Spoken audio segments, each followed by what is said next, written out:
Уважаемые участники, добрый день. Просим прощения за задержку. У Министерства энергетики небольшие проблемы по подключению, поэтому мы ждали, пока замминистра подключится. У них... Dear participants, sorry for this delay, because unfortunately Vice Minister couldn't connect and we are waiting for them to connect. There is a glitch there with the connectivity, and let's start with the introduction.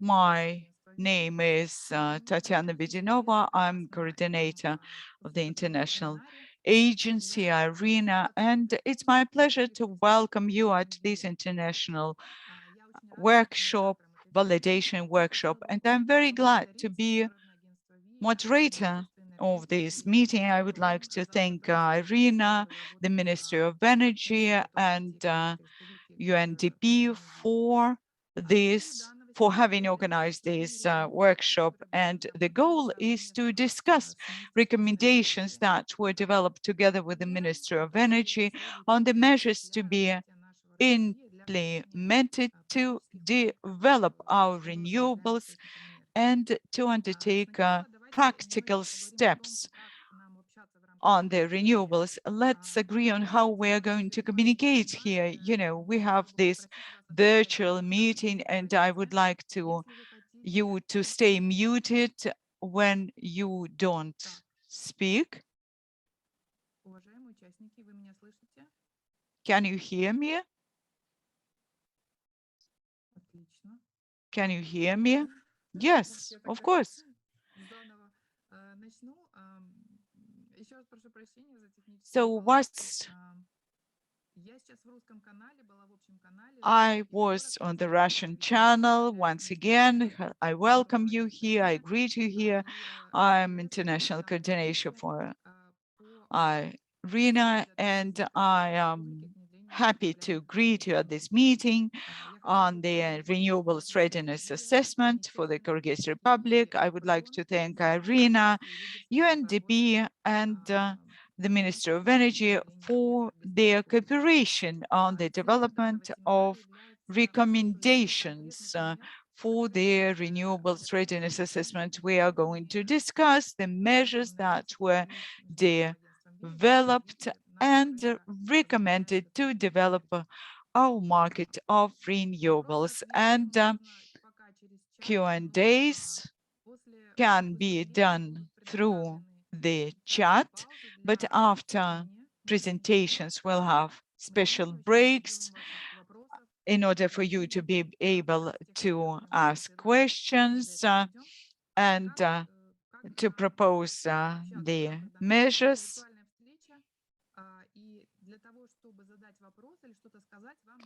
And in order to ask questions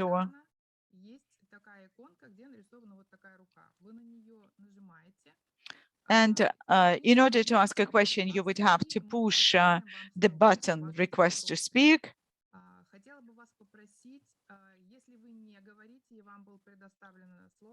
And we'll give you the floor. If you don't speak, then please mute your microphone so that you wouldn't be disturbing other participants, others speaking. Then you'll have also a link in order to participate with a video. And I can tell you, we'd be only happy to see you when you speak. And now we see English translation. I'm speaking in Russian, so you can use either Russian or English channel, whatever suits you best. And our program includes welcome remarks from Vice Minister Mr. Tilek Aytaliyev, Minister of Energy of the Kyrgyzstan, Gurbuz Gönül, Director, Country Engagement and Partnership, International Renewable Energy Agency, IRENA, and Louise Chamberlain, Resident Representative of the UNDP in the Kyrgyz Republic. The first presentation will be done by Ms. Alexandra Prodan, and it will be devoted to the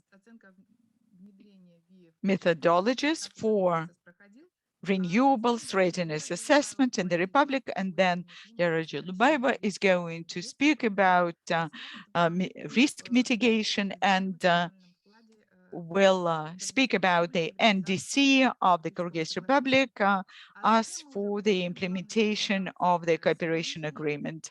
And then we'll get to one of the main presentations, the key presentations of today. Mr. Aslan Khalid will present measures in 4 sectors. There will be 4 sessions, and we'll have time after each of the sessions. You'll have time to speak when you push on the button request to speak, and we'll discuss the measures proposed to be implemented in your republic. And I hope that Mr. Vice Minister will be able to connect. I'm going to check what's happening there. So you got here right in time. Can you hear me?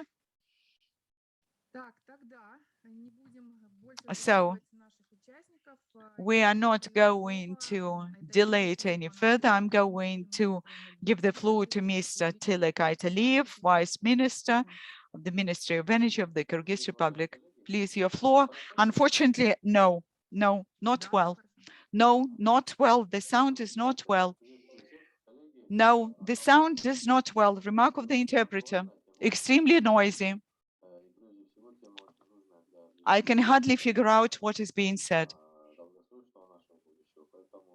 I hope that we are going to discuss this very interesting topic that is important for our future.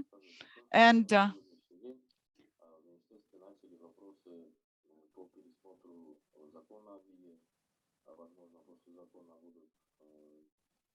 we are discussing a new law. And what I would like to say, the renewables issue is becoming more and more topical. And in Kyrgyz Republic, we're not going to stay away. Please speak louder. The sound is, I'm sorry, remark of the interpreter, the sound is extremely noisy.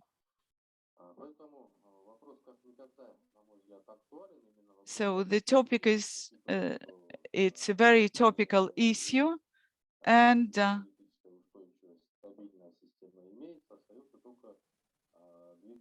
we have to move towards the development of renewables. In that respect, I'm going to repeat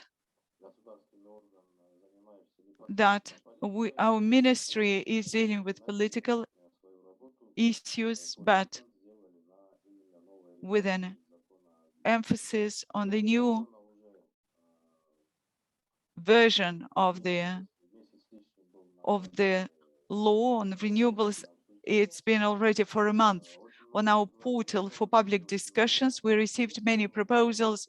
People showed a lot of interest to this draft law, and this means that this is the sector that attracts people's attention in the market, and the aspirations of this sector to create a real market relationships, and to, I'm sorry, half of it is not audible for the interpreter. And we have a task of incentivizing the participants of this market to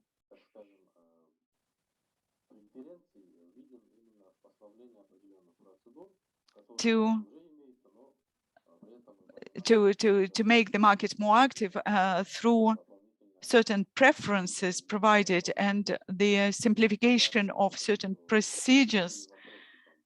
And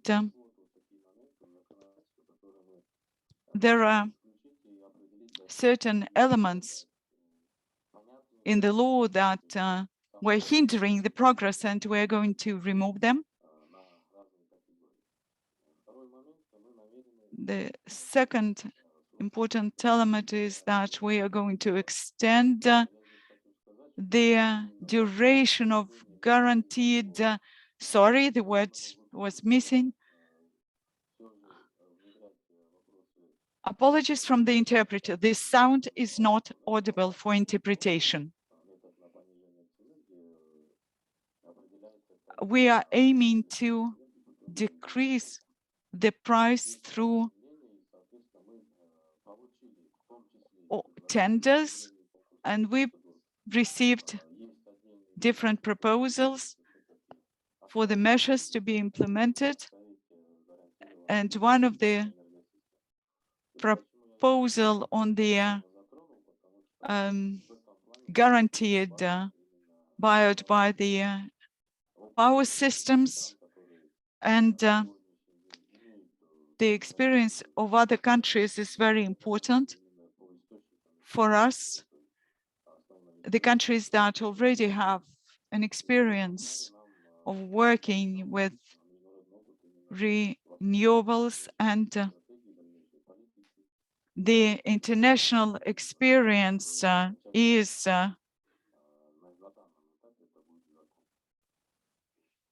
very important for us.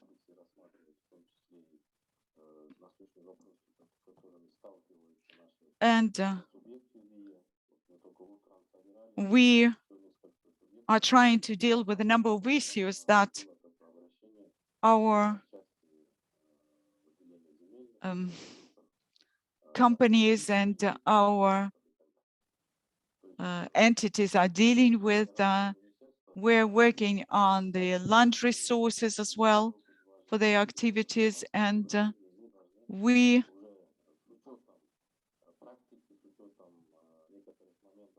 have to take into account practical issues and the negative experience as well, to avoid and to optimize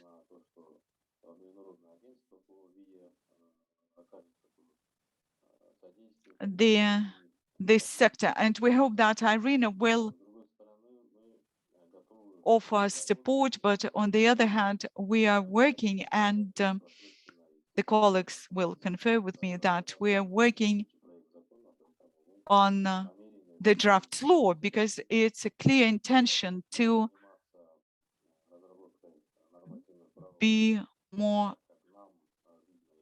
active, but we don't want to focus on what exactly how we see different standards and bylaws. We want to cooperate on the development of this legal basis, and we intend to change. We are ready to change the situation, to change ourselves, and these intentions have been voiced on the level of the Cabinet of Ministers, and we are hoping that this will accelerate the development, will give a boost to the development of our national economy. Thank you very much, Mr. Aliyev, and I hope you'll be able to stay with us longer in order to discuss what has already been developed by IRENA, the recommendations proposed by Arslan Khalid, because I see questions from the participants in the chat. So I'm very grateful to you for your participation. Thank you very much. And now I'm going to give the floor to Mr. Gorbuz-Ganyol, Director for Country Engagement Partnerships, IRENA. Please, the floor is yours. Thank you very much, Tatiana, distinguished guests, ladies and gentlemen. Good afternoon, and my warm greetings from Abu Dhabi. On behalf of IRENA, I'm very pleased to welcome you to the validation workshop for the Renewable Readiness Assessment for the Kyrgyz Republic. And I would like to thank you all for joining us today. I also wish to extend our gratitude to the Ministry of Energy and Industry for the leadership and collaboration in undertaking this work. And many thanks to Vice Minister Tilek Aytaliyev for his encouraging remarks for the renewable energy development in the country. Besides, let me express our gratitude to colleagues and friends from UNDP for their strong collaboration in the context of NDC support to Kyrgyzstan, as well as their continuing efforts and significant support to the RRA process. And it's a great pleasure to see Ms. Louise Chamberlain joining us today. I would also like to use today's opportunity to congratulate Kyrgyz Republic on becoming a member state of IRENA. As a member, the Republic will be able to further benefit from agency's expertise and take part in IRENA's various knowledge sharing and programmatic activities to promote the deployment of renewable energy in the country and the region. It's a pity that we are not able to meet physically today in Bishkek due to the ongoing travel restrictions of the pandemic. Nevertheless, IRENA is committed to support the national discussions through virtual means on a wide range of policy, regulatory, technology, and finance topics, both during the RRA process, but then in the process of advancing RRA recommendations forward. I am also delighted to see the strong presence of various government agencies, national stakeholders, and development partners whose participation in such consultative discussions is essential for the success of the RRA process and the outcome. Ladies and gentlemen, driven by the need for strengthening energy security, diversifying energy sources, meeting the climate change objectives, and creating larger employment opportunities, the Kyrgyz Republic adopted the concept of green economy.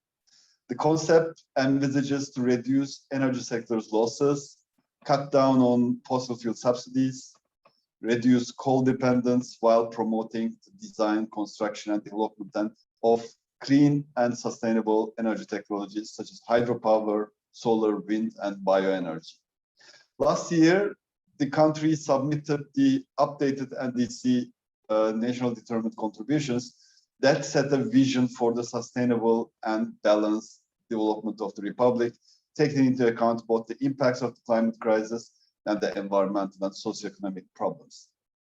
As per the NDC, we are glad to see that the country already committed to unconditionally reduce greenhouse gas emissions by around 16% by 2030 compared to a business as usual scenario, which can exceed 43% if international support is provided.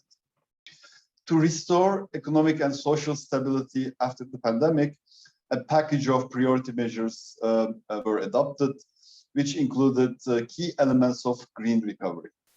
And the action plans adopted by the Cabinet of Ministers covered important areas related to mitigating and adapting to climate change and the creation of favorable conditions for attracting investments to promote renewable energy.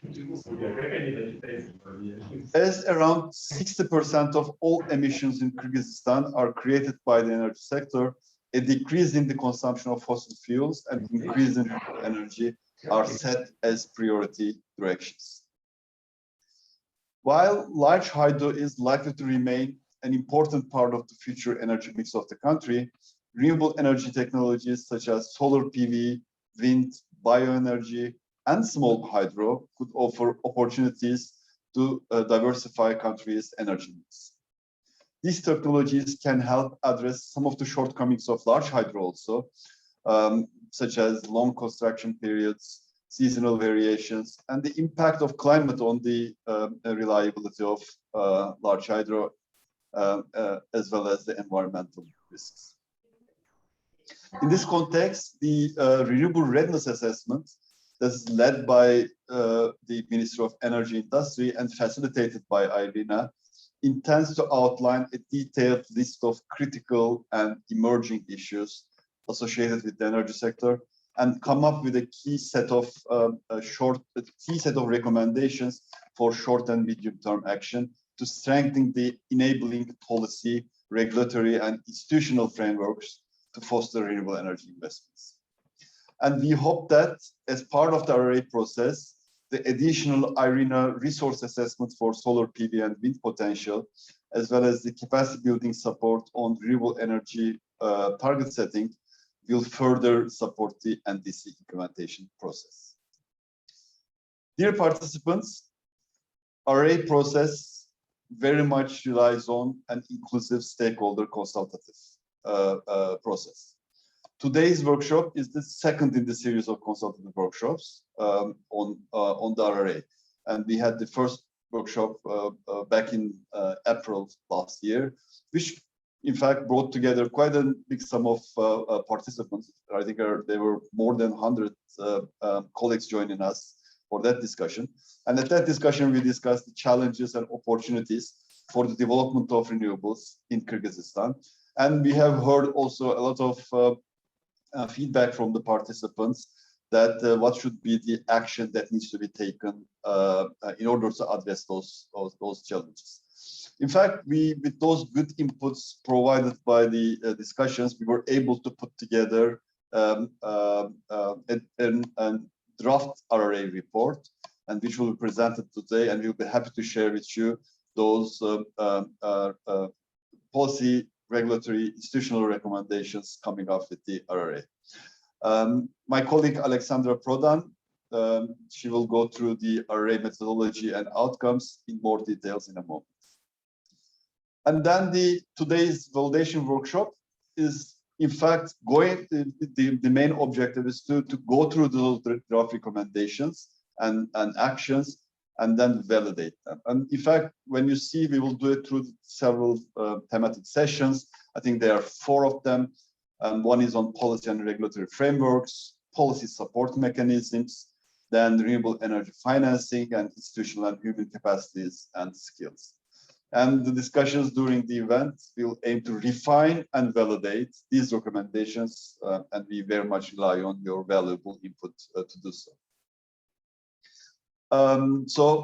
Therefore, we are very much looking forward to active participation of all representatives coming from public sector, from the industry, from the private sector, from civil society, academia, from the development partners. I think they're having them on board here is extremely important for us, as well as several regional and international organizations joining us today with the aim to agree on a strong and actionable recommended actions that will set Kyrgyz Republic on the course to realize its enormous renewable energy potential as a catalyst for long-term sustainable development. I'm very much looking forward to fruitful deliberations, and once again, thank you very much for joining us today.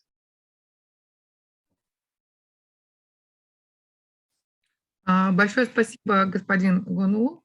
Thank you very much, Mr. Gunul, and it's really, our participants are very active. I already see a couple of questions in chat. We are going to answer them when we will have a special session. You see, we have question and answer session, and we will try to answer all of your questions. Right now, I would like to pass the floor to the resident representative of UNDP, Ms. Louise Chamberlain. Please, the floor is yours. Thank you very much, and good afternoon from Bishkek. Vice Minister Italiev and Mr. Gurbuz Gonul from IRENA, and distinguished colleagues and esteemed guests. It's really a pleasure to be with you, and must say I've been looking forward to today. And so I'm very happy to make a few remarks on the presentation of this important readiness assessment prepared by IRENA with the Ministry of Energy of Kyrgyzstan. I think the validation is, and the whole body of work is very timely in view of the affirmation just some days ago by the government through the chair of the cabinet, Mr. Japarov, on the country's focus of addressing needs in the energy sector, including to step up investment on renewable energy. And the IRENA study is also timely in view of the global evidence that keeps on coming towards us on the significant potential for renewable energy to reduce emissions, of course, first of all, in the energy mix, but also the economic viability, if we can also work on the incentive structure around tariffs to support the cost of investment. Because the cost of renewable energy and the availability of technology have improved so much in recent years, and so the fundamentals are clearly showing a promising picture. And in other words, we should now be focusing on the concrete steps to increase investment in renewable energy, and to do that in a sustainable, inclusive, and affordable way. And so I couldn't agree more with you, Gurbaz, that this is really about having valid and action-oriented recommendations. And I'm also glad to hear the Vice Minister reaffirm that we are working now on these issues. But just to start on the most pressing argument for investing in renewables is that countries now have such a short window of time to take the necessary action to limit the average global temperature rise to keep within 1.5 degrees. We know that global warming caused by climate change is leading to long-lasting changes to threaten people's livelihoods and lives. The recent report by the Intergovernmental Panel on Climate Change, it has, and we will, by the way, we will have a presentation on the IPCC report in Kyrgyzstan in a matter of a couple of weeks. But this report has underlined the urgency of taking decisive steps to tackle climate change, in particular through the use of energy. And this is because 2/3 of the global greenhouse gas emissions originate from the energy sector. So the IPCC unequivocally calls for an immediate and large-scale shift to renewable energy and greater energy efficiency. Now, UNDP, with support of partners like IRENA within the global initiative Climate Promise, we supported more than 100 countries to strengthen and accelerate the pledges and submit updated NDCs before the COP26 Conference of the Parties in Glasgow. And almost all countries did include energy-related targets into their NDCs, with a focus not just on energy transition, but also identifying issues around energy access and energy resilience. For Kyrgyzstan, the COP was really important for the announcement of its climate ambition. The president, Mr. Sadi Japarov, committed that Kyrgyzstan will aim to achieve carbon neutrality by 2050 with international support, and reiterated intent to follow a low carbon course or development trajectory. Now, I think our presentation, UNDP's presentation today, will discuss how the targets can be achieved through mitigation measures that cover key areas of the Kyrgyzstani economy: energy, agriculture, transport, and land use, with a particular focus on renewable energy and energy efficiency. And I want to highlight the importance of IRENA's involvement in the NDC process, which provided the opportunity for Kyrgyzstan to strengthen the mitigation targets, and also important advice to enhance this renewable and energy ambition in the NDC. I understand that going forward, the Cabinet of Ministers is already considering specific incentives in terms of financing for renewable energy, and per the new tax code, that there is plans to exempt import of technology and equipment for wind, solar, and small hydropower plants from VAT tax. So from UNDP side, we're very happy to collaborate with IRENA as the world's leading intergovernmental organization for energy transformation towards renewables. And this is in the context of advancing implementation of the 2030 Agenda, the Sustainable Development Goals. As you know, Goal 7 is dedicated to clean energy, clean, affordable, and reliable energy as being fundamental to achieve prosperity for all. It's a precondition for health, for education, and for economic prosperity, and a true accelerator for all the SDGs. We also know that a low carbon energy transition is going to create more jobs, cleaner infrastructure, and a resilient future. So by harnessing the technologies that already exist out there, and by directing more finance in both public and private sectors towards next generation clean energy, we can meet these energy demands to a greater extent for the future global prosperity. The UN Secretary General Antonio Guterres, he has said that access to clean and renewable energy is quite simply the difference between life and death. And he stressed, and of course he was referring then to the Code Red for Humanity represented in climate change. And in the recent Energy High-Level Summit, he said that without deep and rapid decarbonization of energy systems over the next 10 years, we are not going to reach the Paris Agreement of limiting temperature to 1.5 degree increase. UNDP on our side, we contribute to the Global Energy Compact on SDG 7 by increasing energy access to those furthest behind, by speeding up investment in distributed renewable energy solutions, especially for those hardest to reach and in crisis contexts. And we are going to work to accelerate this transition through system changes that support inclusive green economies, and especially to look at where there are low levels of renewable energy generation or poor energy efficiency improvement rates. And of course, we're going to make sure where we are involved that these transitions are fair and that the impact on the vulnerable populations are understood and mitigated. I want to also mention that we work closely with other agencies of the UN system in our new country framework. We will be working to support the development and implementation of a national renewable energy roadmap, probably building on the recommendations that you will be discussing today, and to promote the emergence of responsible and sustainable investments in mitigation and energy sector transformation. And that, I think, will also mean that we will help the evaluation and scaling up of innovative energy solutions, and including, of course, attention to regulatory and financing aspects. So this is some of our plans.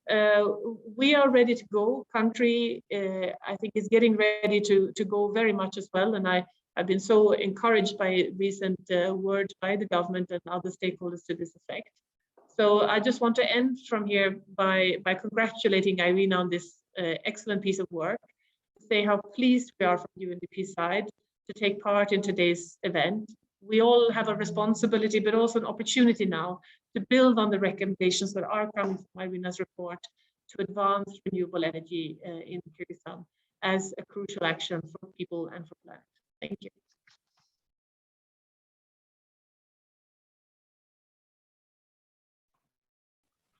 Большое спасибо, Thank you very much, Ms. Louise Chamberlain, for your introductory remarks and your support to the process of development, evaluation, and implementation renewable in Kyrgyzstan, and also in general support of Kyrgyz Republic in the transition to the stable, sustainable energy.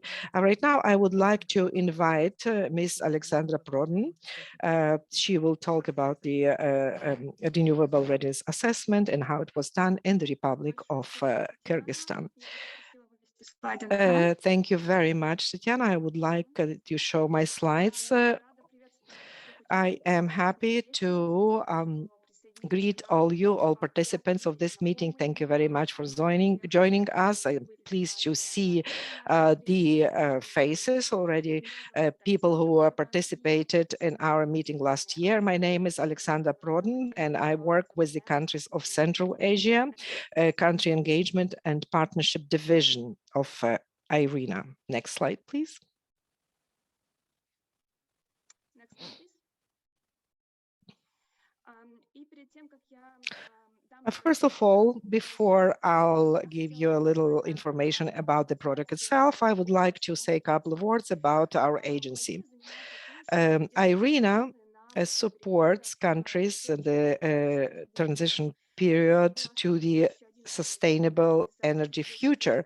The agency was established in 2011, and more than 10 years, we already have 167 members and 17 states are in accession period.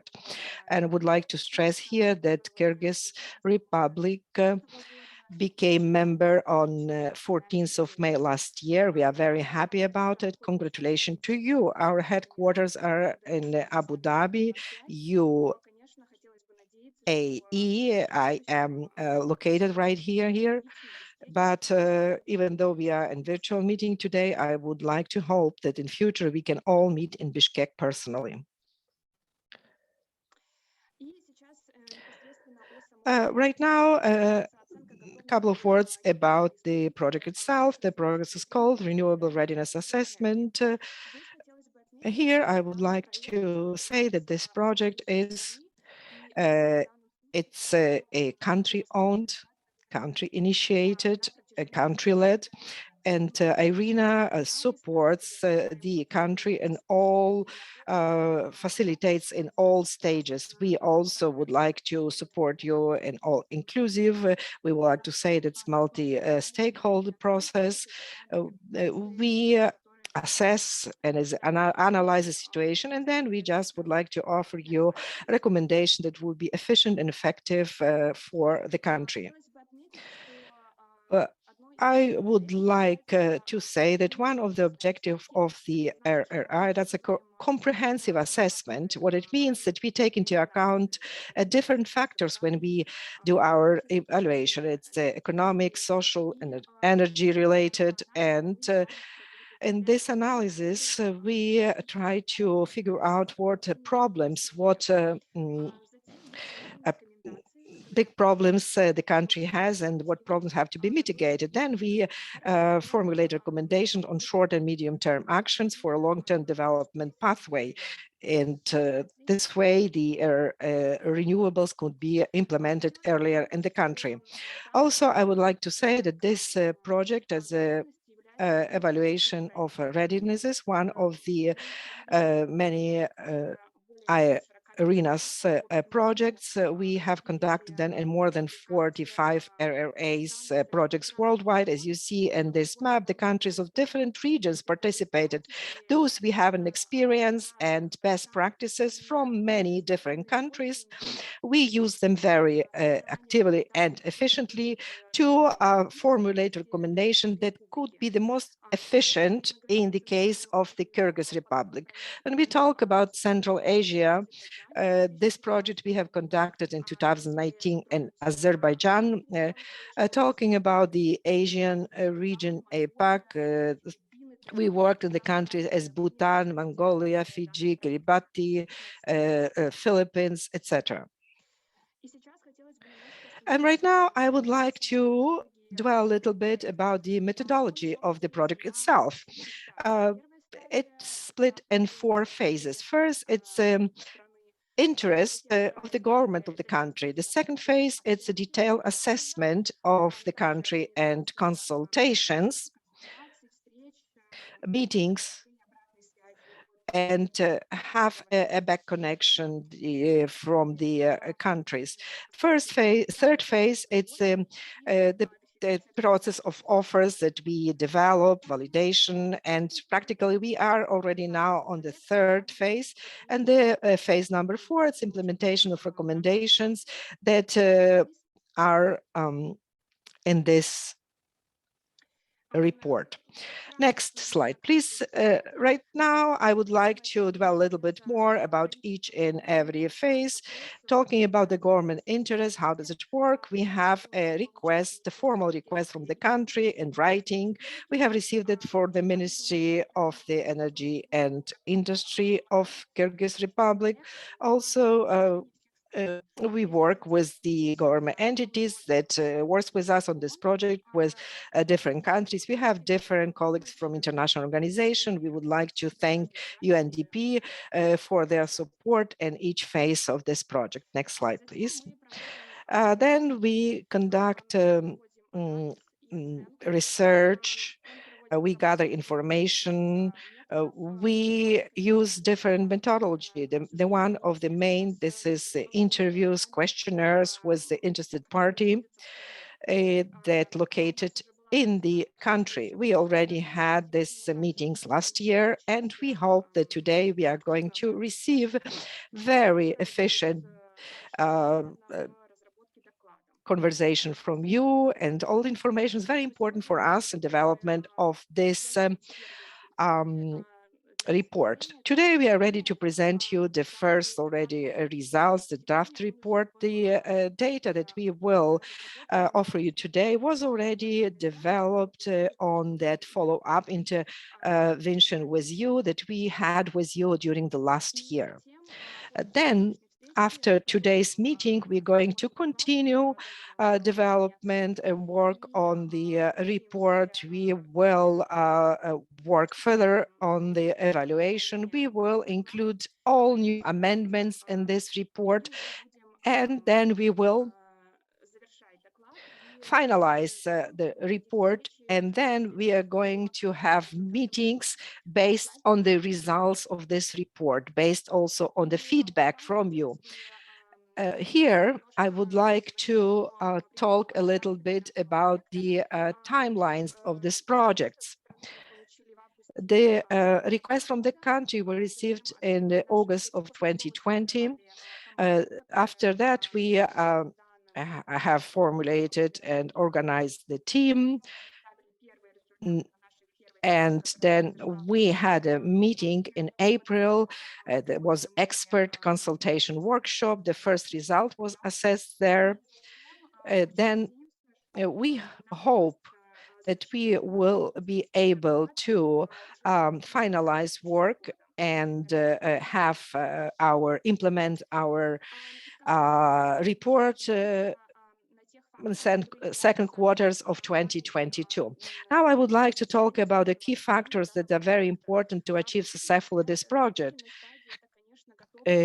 The most important on this phase, it's readiness from the part of the government to cooperate, represent the data. And then when we are at a stage of implementation of the project, very important is the engagement and assistance of the development organizations. And we would like to thank the colleagues from UN PD, and we hope that we're going to continue working with them after our project will be already implemented. Also, I would like to say that very important key factor, it's the feedback with the specialists in energy sectors of the country. That's why at the end, I would like to wish all very useful conversations and discussion. Please be active, share your experience. Thank you for your participation, and I would like to pass the floor to the moderator. Thank you, Alexandra, for what you said. You explained how the process of validation will pass, maybe some recommendation, maybe we'll have some amendments, updates of, and then we're going to work to make it better. Right now, I would like to Madame Dubaeva that will talk about NDC that were represented in Glasgow this year, the obligations that the Republic took. Please. Tatiana, thank you very much. I'm trying to put on my presentation. Hold a second, please. There are too many monitors here. Please, could you tell me if you can see it? Yes. Yeah, we can see this slide and the next slide as well. Okay.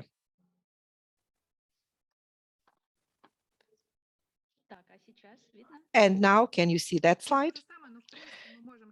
It's the same, but, in principle, we can see what you have on your slide, so you can continue. Thank you.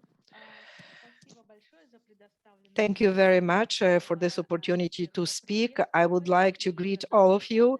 This is the meeting that we all waited for a long time. I would like to thank all participants that you found the time and you are present here. And I would like now to talk about the connection between the climate, renewables, as NDC. NDC, this is the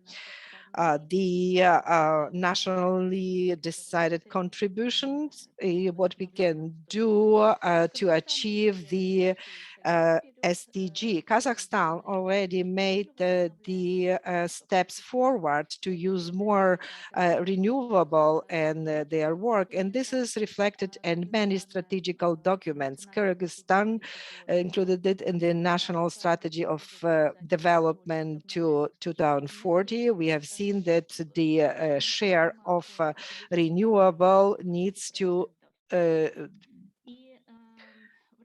be 10%, and also within the framework on Paris agreement, all countries have promised to raise their NDCs And I would like to say that more than 180 countries that represent NDC already included in their plans the renewables component. 144 countries have quantitative targets, inclusive Kyrgyzstan. And I would like to talk a little bit more about the ways how this process of NDC was dealt with in Kyrgyzstan. In our country, we have already the strategy of the work. We already ratified all climatic conventions. Also, we are dedicated to our NDC. We work now on SDG number 13. We have implemented a legal and regulatory framework that we need to harmonize and implement. Also, we have some competitive body on this, that's the Ministry of Natural Resources, Ecology and Technical regulations. They work on mitigation and adaptation issues. We also have a coordination council. They coordinate the issues of climate changes between the ministries on the issues of climate changes, ecology, and green economy development. Also, we have the working group on preparedness of NDC and its implementation. I would like to say that energy sector was the most active in the to prepare NDCs. That's why we strengthened our obligations.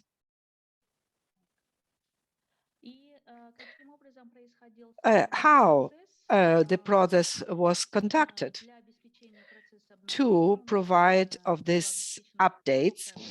We included a lot of organizations that participates. On this slide, you can see it. This is the private government sector, academical sectors, youth, NGOs. This document passed through all stages of comments, evaluations, and also it passed through the international evaluation. So this is quite an ambitious document and take into account national conditions to implementation of this promises. We increased our progress with regard to the NDC. The NDC structure encompasses mitigation and adaptation events. We have here forestry, agriculture, work on waste.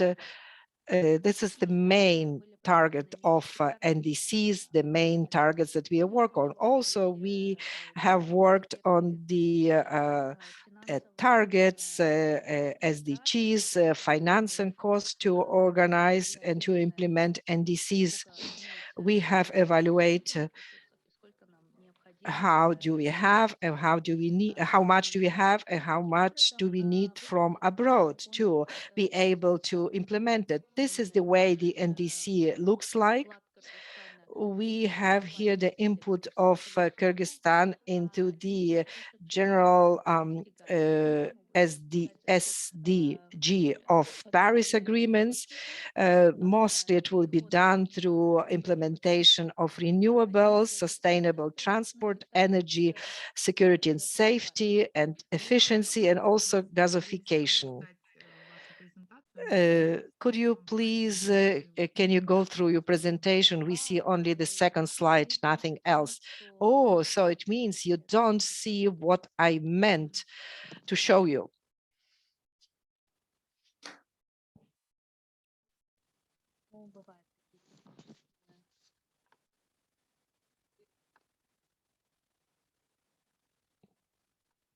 Сейчас. And now? Yeah, wonderful. Now we can see. Yeah, I'm sorry. That's what I'm looking for. Me, I saw that I have this. So I can show you quickly what did we see before. This is a NDC framework. How did we work with different organizations? Here, what ambitious plans we have, what we're going to do, NDC structure, and so I am right here. Here, that's the main goal of NDCs, what we are going to offer to the international community, international financial institutions. The energy sector has a special place in the updated NDC, talking about the updated mitigation potential among other sectors of mitigation. We have 40 different activities that we have split in different categories. First, that we have reducement, direct reducement of GHG, then also how to eliminate CO2, then what could be done to raise energy efficiency, then how to raise the potential of renewable, then regulations and economic activities. Here we have more detailed list and general amounts of GHG decreasement, what we can do to 2025. It will be reduced by 3,025 tons of CO2. And it could be implemented thanks to the assistance of the international community, 60% of the general evaluation. Here, we can see the adaptations activities of energy and 4 sectors activities that will be implemented already by 2025. Also, with IRENA, we started to work with IRENA in 2020 when IRENA became a partner on climate promises, and IRENA agreed to help our country to improve, to update and raise NDC with the goals on use more via. Заканчивая свою презентацию, я бы хотела сказать, что сам документ, он имеет несколько целей. Он включает в себя наши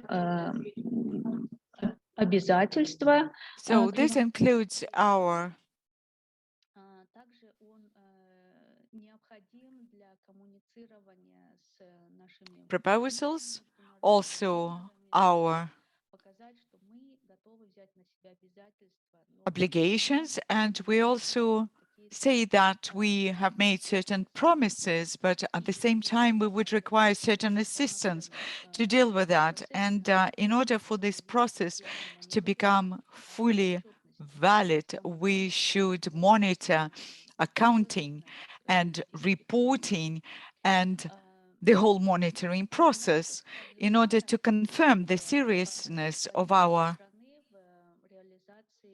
undertaking. And we are developing our strategic vision of low carbon development, and climate changes issues should be integrated in the national policy, and we should coordinate it through the document on mitigating climate change. And the country is getting substantial financial flows to deliver on our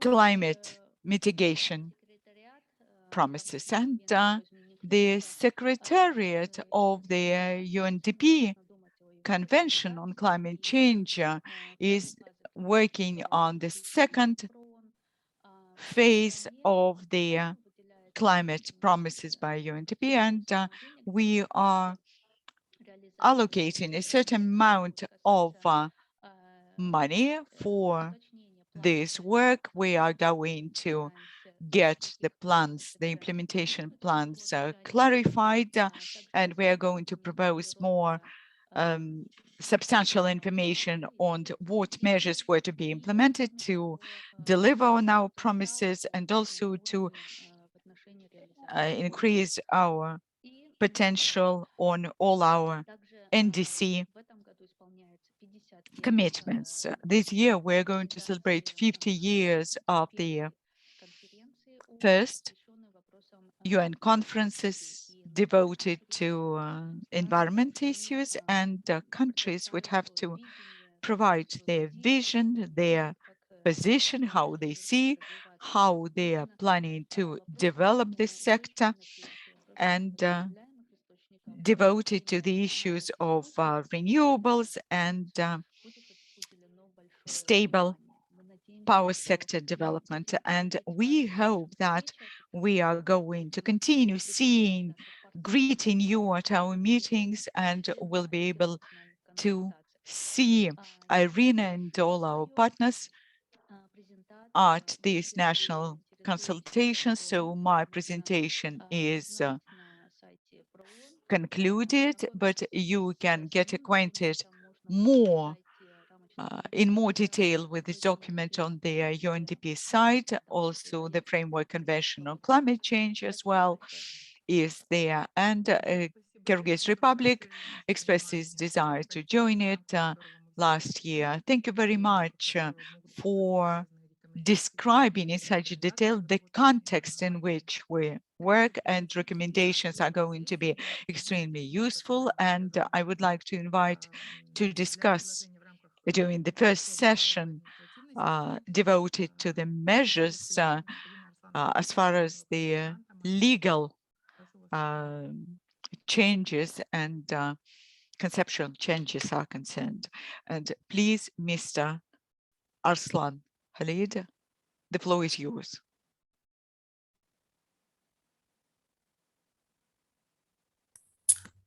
Thank you very much, Tatiana, for the introduction and for giving me the floor.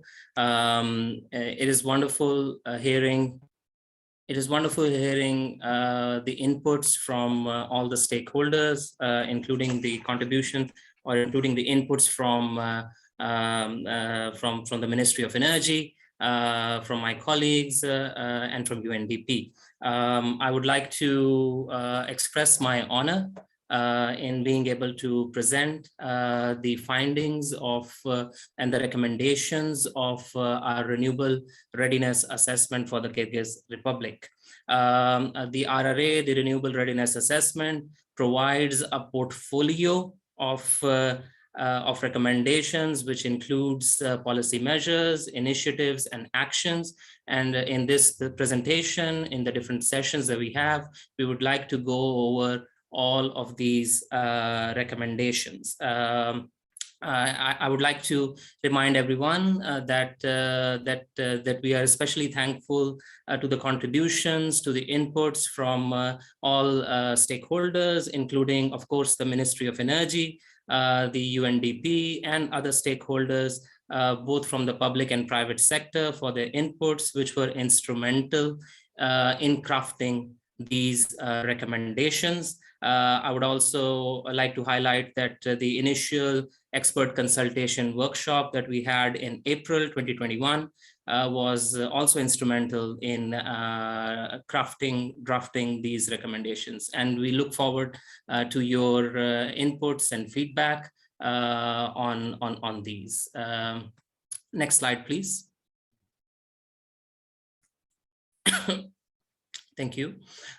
So I'd like to just recap some of the basic findings that we have seen while conducting a detailed energy sector overview of Kyrgyzstan. We have seen that there are tremendous challenges which are pushing for a diversified energy system with more renewables, with more energy efficiency. The energy demand overall is rising. The reliance on polluting and expensive imported fuels is rising with it, and is posing a host of challenges. Thankfully, fortunately, decision makers realize the need for a sustainable energy transition, which is quite clear through the activity which has been shown by the government in crafting of laws, and also in the recent NDC submission.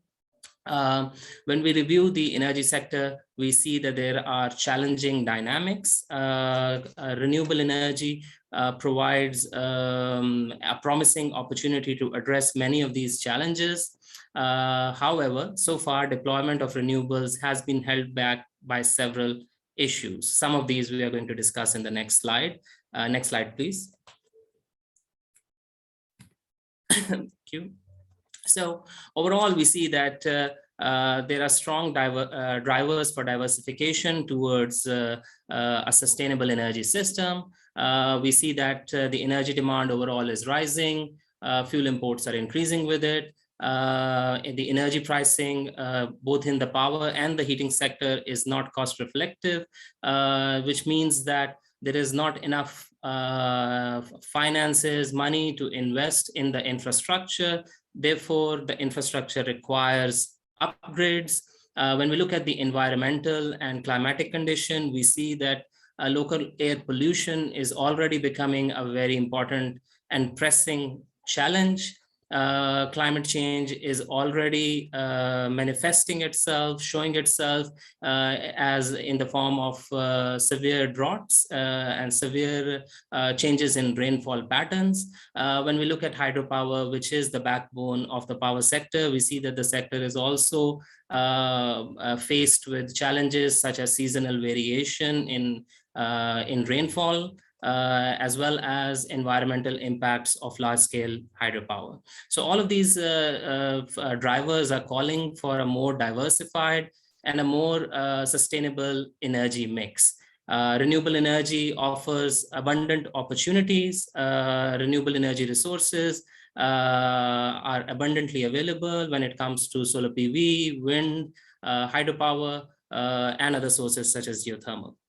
Renewable energy technology costs, as IRENA's work has shown, have been declining rapidly over the past decade, making renewables the most cost-effective technology in many markets around the world.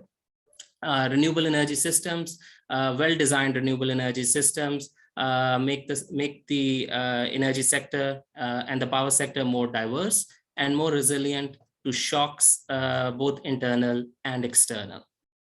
And fundamentally, renewables have very low emissions and can be very helpful in reducing local pollution as well as climate impacts. However, so far, renewable energy deployment has been held back by several issues in Kyrgyzstan, such as the lack of a level playing field. Targets so far have not been effective. Policies have been limited to the power sector. Feed-in tariffs have not been attractive in getting more people to invest. Auctions and tenders so far have not been successful. There has been an overall lack of distributed generation policies. Land allocation issues were another challenge, and lack of capacity is also something which needs to be addressed. I think it was very enlightening and heartening to hear the Ministry of Energy, because I believe that the draft law could help solve many of these issues.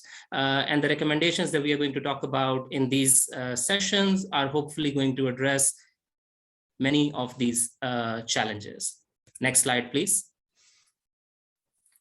Thank you. So in today's presentation, in today's workshop, we are going to divide our discussion into 4 sessions. And essentially these 4 sessions are going to talk about the recommendations that we have, which are divided in 5 categories. So in the first session, we are going to talk about legal and regulatory reform, where we will cover recommendations related to tariff reform and to streamlining of permitting procedures for renewable energy projects. In the second session, we will be talking about policy support mechanisms. More specifically, the recommendations that we have will focus on feed-in tariffs, renewable energy auctions, and policies which focus on end-use sectors, such as heating, cooling, and also distributed generation. In the third session, we will be talking about long-term energy planning. This will include the need for improved, enhanced resource mapping, the need for development of long-term scenarios and long-term planning, and the need for more ambitious and rigorous renewable energy targets. The fourth session will combine the discussion of two categories of recommendations. The first part of this will be on de-risking of investments, where we will talk about instruments such as power purchase agreements and how we can standardize them, as well as talking about public-private partnerships. The second part of this session is going to focus on capacity building, where we will talk about recommendations on how to increase or enhance institutional capacity, and also how to build a skilled workforce for Kyrgyzstan so that we can not only deploy renewables, but in the process also generate jobs and industries. Next slide, please. With this, we move towards the core of the first session. Essentially, we will be talking about the rigor and regulatory reforms. So far, our analysis has shown that in order to accelerate Kyrgyzstan on the path towards energy transition, there is a need for strong legal and regulatory reform, which is backed by strong public institutions. In this context, we believe that tariff reform and streamlining of procedures can be instrumental. You're already on the next slide, so no need to move. Thank you. So first, we're going to talk about the background. We're going to talk about the energy sector tariffs. We see that, as we all know, that tariffs in the energy sector, both in power and in heating, are not sufficient for cost recovery. In both sectors, the tariffs are cross-subsidized. Tariffs were changed in 2021 for the first time since 2015, but still they remain the lowest in the region. So far, only 25% of the heating consumption is reported to be metered. Now, what does this mean? This means that without cost-reflective tariffs, energy sector deficit is going to continue to grow and can increase to up to 12 billion soms by 2025, which is roughly equivalent to $140 million US. This also means that the system fails to provide direct price signals to encourage efficient use of energy, which leads to more energy consumption. This also means that there is less funding to go around, and it leads to severe underspending on maintenance and new investments. Finally, with the perspective of renewables, this means that distributed renewable energy technologies cannot compete with the retail tariffs which are being offered to consumers in the power sector and in the heating sector. Next slide, please. When we look at the institutional clarity and streamlining of processes, we see that deployment of renewables has been held back by the lack of streamlined processes for bringing the projects online. There is a lack of clear institutional responsibilities in project implementation and in operation phases. The lack of comprehensive legislations governing land allocation has also been a hindrance. We hope that many of these issues are going to be resolved in the draft renewable energy law and in the subsequent reform of the energy sector. Next slide, please. This brings us to our first recommendation, which is about the creation of a level playing field with energy tariff reforms. Tariff reforms in Kyrgyzstan should be aimed at achieving three core objectives. The first one, of course, is generation of revenue to make the power system and the heating system more viable, more financially viable. The second is, of course, to provide the right price signals to encourage efficient use of energy. And the third, which is perhaps more related to renewables, is to lower the barrier to market entry for distributed renewables, so that policies such as net metering and wheeling can be effective in bringing on renewables at the consumer level. Now, of course, these tariff reforms should minimize the economic impact on low-income parts of the society, and to be successful, they need to be coupled with awareness campaigns which essentially highlight how these tariff reforms are needed for a more sustainable energy system. When we look around the world, there are several good practices to go around. India, Indonesia, Morocco, Pakistan, Zimbabwe are just some examples of countries who are using tariff reforms to generate funds to make their power systems and energy sectors more sustainable. When we think about, in the specific example of Pakistan, for instance, we see that the country has used gradual tariff reforms to generate revenues to make the power system more sustainable. And at the same time, this has resulted in significant investments in rooftop solar systems under a net metering program. In the last financial year, for instance, 2019, 2020, for instance, around 60 megawatts were deployed at rooftops just based on a net metering scheme in Pakistan. So there are several best practices to go around when we think about energy tariff reforms. Next slide, please. This brings us to our second recommendation, which is about streamlining of processes for bringing renewable energy projects online. We propose that the permitting requirements and procedures should be streamlined under an overarching renewable energy law. This should be backed by concrete secondary regulations to clearly articulate the process and to identify responsible government entities, because often in these cases, the responsible government entities or the responsibility is very important in order to ensure investor confidence. There should be a clear focus on simplicity and transparency. Both of these are very important in order to ensure that the investors are attracted towards the renewable energy sector. These procedures also need to be flexible so that they can be adapted to the market conditions. A one-stop shop system, for instance, could streamline permitting processes and can facilitate better coordination. This brings us to the end of our discussion.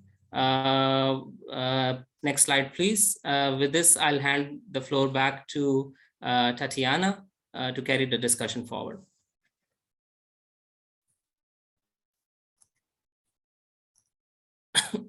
Большое спасибо, Арслан. Я еще хотела бы добавить, что когда Арслан говорил про тарифы... Thank you very much. I would like to add that when Arslan spoke about tariffs, he said that he noted that, that it would be good if we could, when we speak about generation, it would be good to focus on microgeneration as well. Microgeneration by the networks, the grids themselves. And now we expect your questions, proposals.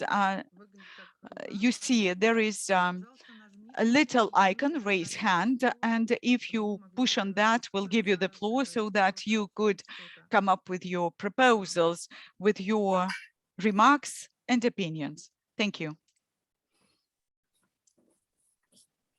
Пока мы ждем участников, хотелось бы спросить, вы считаете, и ранее у нас было такое обсуждение на тему, все-таки важнее, действительно ли только тарифы мешают тому, что ВИА у нас до сих пор не очень быстро внедряется? Do you think that the only obstacle is just the tariffs hindering a better implementation of renewables, or what sector do you believe more important? We have a hand raised. So who is that? Great. Alisher, good afternoon to you, and we're going to give you the floor. You're going to be accepted on the platform as a speaker.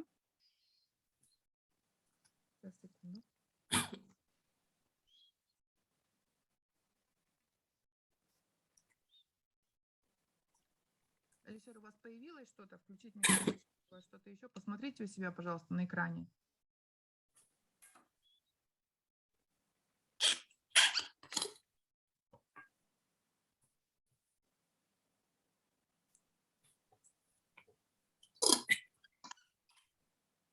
У кого-то микрофон точно включен. Somebody has their, or some people have their mics on, but we cannot figure out who that is. No, it seems to be Alisher is speaking. Good afternoon, Tatiana. Good afternoon, other participants of this event. First of all, I would like to thank Tatiana for the organization of this very important discussion, not just for our sector, but for our country as well. I would like to ask everybody who is not speaking to mute their mics. The sound is awful from the speaker. Interpreter cannot deal with that. Sorry. Dear colleagues, the colleagues from Climate Ministry, Land Resources. I'm sorry, somebody else's microphones are on. It creates interference, please. So we would like to consider all these indicators and parameters on the level of the country altogether. Maybe there are indicators and a plan of action, and the indicators per sector, maybe, or per targeted actor or sector of our economy. Then we could create a map, and for the next 5 years and 10 years, we could follow this. So what is being done in that respect? Thank you very much. Lira, maybe you could reply to that. Lira, the floor is yours. Or maybe if somebody from the Ministry of Natural Resources could reply to that. And thank you, Alisher. And this is a good question, but we should divide it into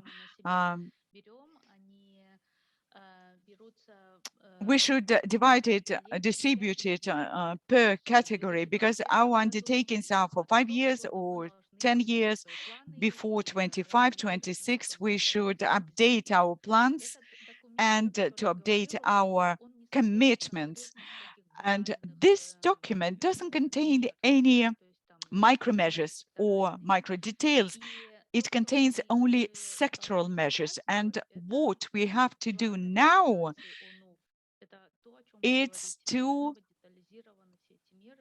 go into detail the measures of this plan and this concept. We have already gone through some preliminary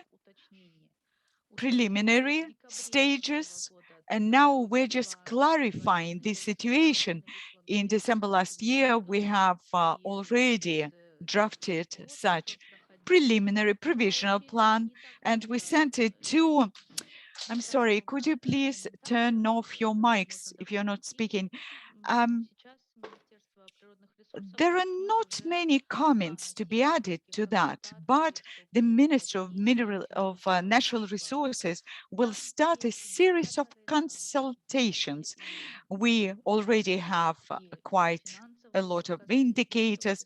There are some financial remarks, parameters included in that plan, the use of public funds, donor funds, but you already can see it on the site.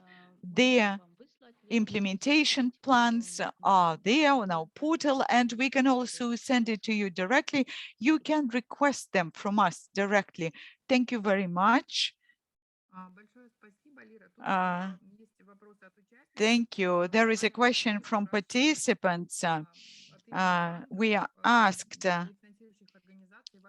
on behalf of the banks, because funding organizations must understand from where the return on their investment will come, and also the issue of provision of a standard contract for the sale of electric power.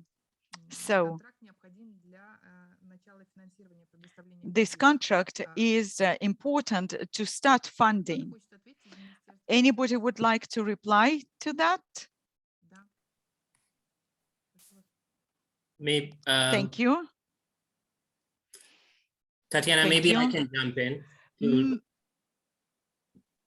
to talk about. Thank you. So yeah, I think some very interesting points have been raised. I think the issue of standardization of power purchase agreements is something that is central to our recommendations, and this is something that we will talk about in this third session or the fourth session of our discussion. I think the remuneration was also mentioned, and that's something that we hope that we can elaborate more in the discussion on feed-in tariffs, which is going to be the second session of our discussion. But happy to address any other comments if needed.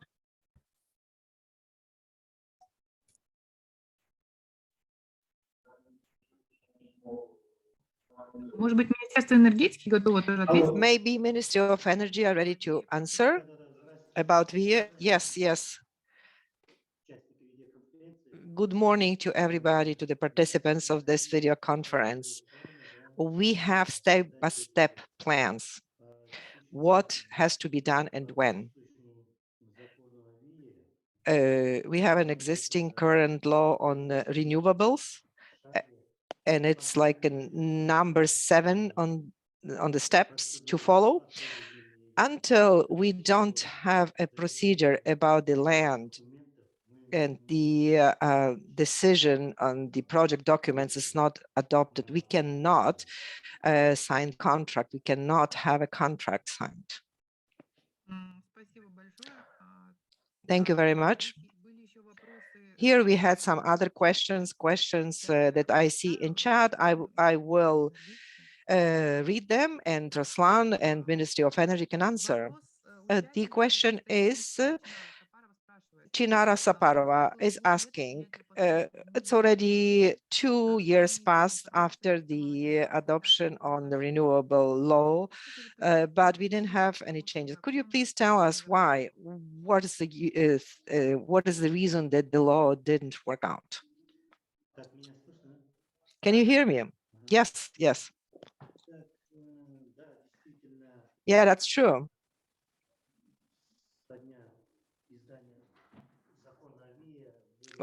When this law on renewables was passed on, we had some changes to this law. The last time it was amended, it was 1.5 years ago. And currently, we also trying to introduce certain amendments to this law. But the time shows that there is a need to introduce these amendments on the renewables law. We work very much.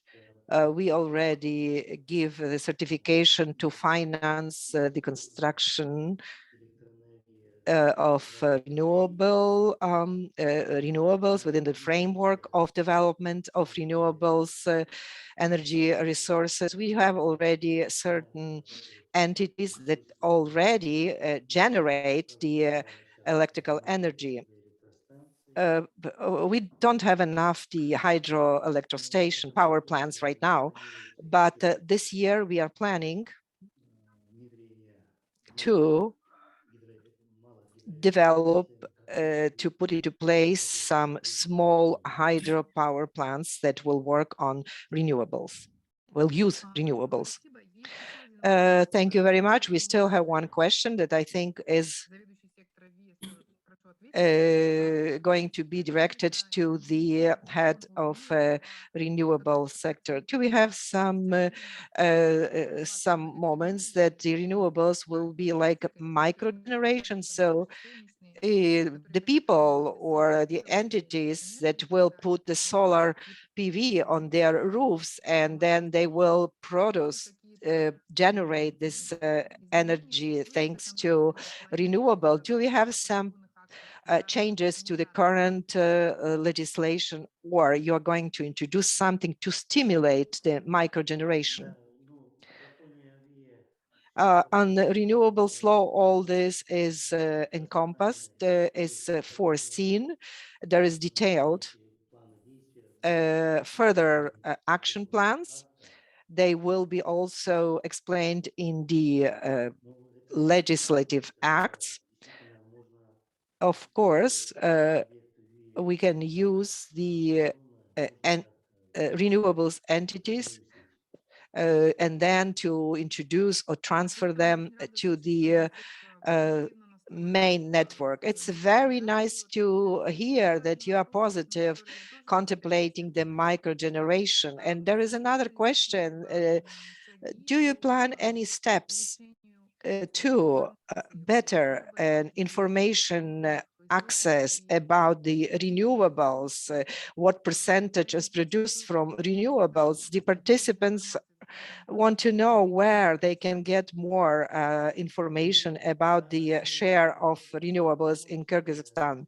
Based on the need and possibilities, we put all this information on the site of Energy of Kyrgyz Republic. In the future, we will further develop this site, and we will put all the necessary information on that website. So any citizen of any country can get this information from the site. Thank you. Thank you very much for your answer. Before I give the word to Arslan, I would like to say, yes, website does not work sometimes. If you want to have a question under the monitor, you have 2 or 3 icons. Please, the raise hand. When you do that, we can put on your mic. Arslan, please, I pass the floor to you. Maybe you want to have some comments on what was going on. Thank you very much, Tatiana. So I think I'll start from the end. I think there was this question about statistics and information on renewables. And I would just like to highlight and plug IRENA's work in this regard. IRENA's statistics team puts together free statistics for anyone who wants to access them. This includes statistics and data for Kyrgyzstan, but many other countries around the world.